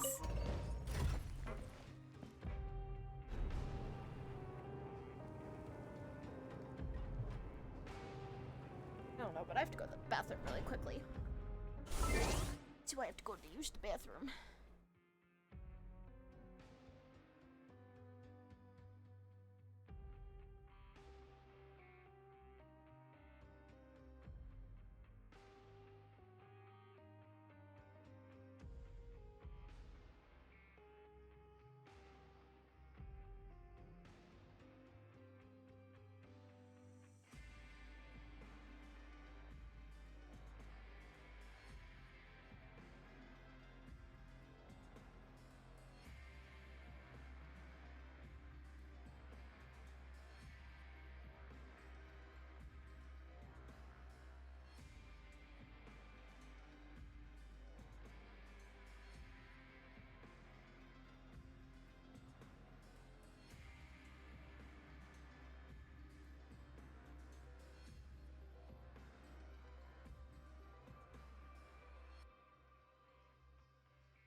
Okay, I'm back.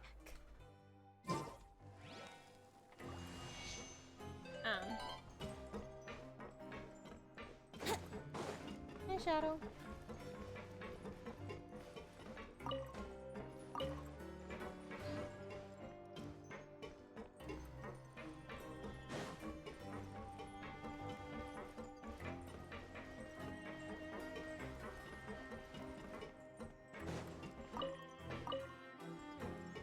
Wouldn't gliding be faster?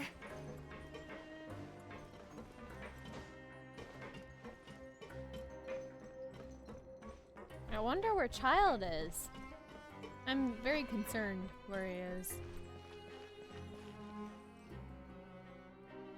We're back in our cell again.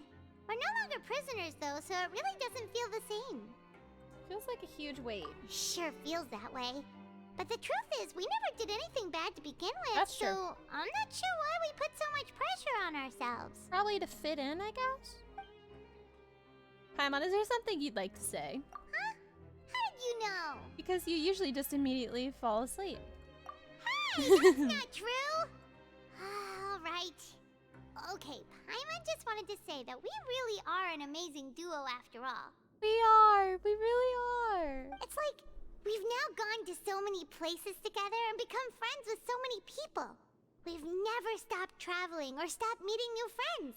Right. There are so many bad things in the world, and we're just two people, but we've still been solving problems no matter where we go. Aww. Isn't that pretty cool? We're the best adventurers ever. You're counting Paimon today? Yes. Aren't you the only adventurer here? Being a guide counts too, yeah. Then let's ask Catherine to give Paimon an adventurer handbook as well. Paimon will also be an adventurer from today forward. Aww. Just our thoughts making Paimon giddy. Paimon's gonna crash, so you sleep soon too. Yes. The last time we fell asleep here, we woke up to a whole mess outside our cell. The primordial seawater nearly rose up. That was so scary. It really was. We should be safe now, right? Yeah, we'll be safe. All We're right fine. then. Good night to you, traveler. Good night. Good night, Paimon. Oh, it's so cute. Oh? Oh, another one? Another one? Child?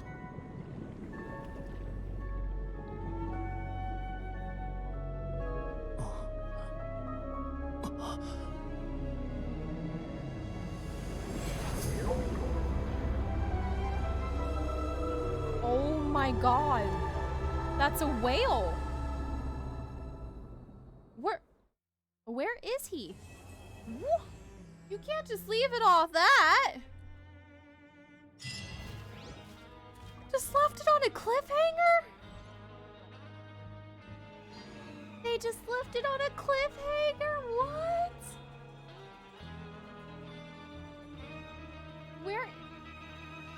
Where is he? Right now, I wish I was sitting at the top of a tree. He was in water. Was that primordial seawater that he was in? That didn't look like regular water, or I don't know if that was primordial seawater or if that had something to do with the abyss. And he was, and a huge whale was there too. So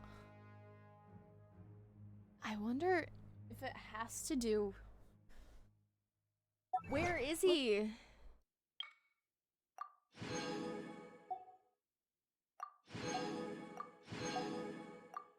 Cataclysm's true awakening.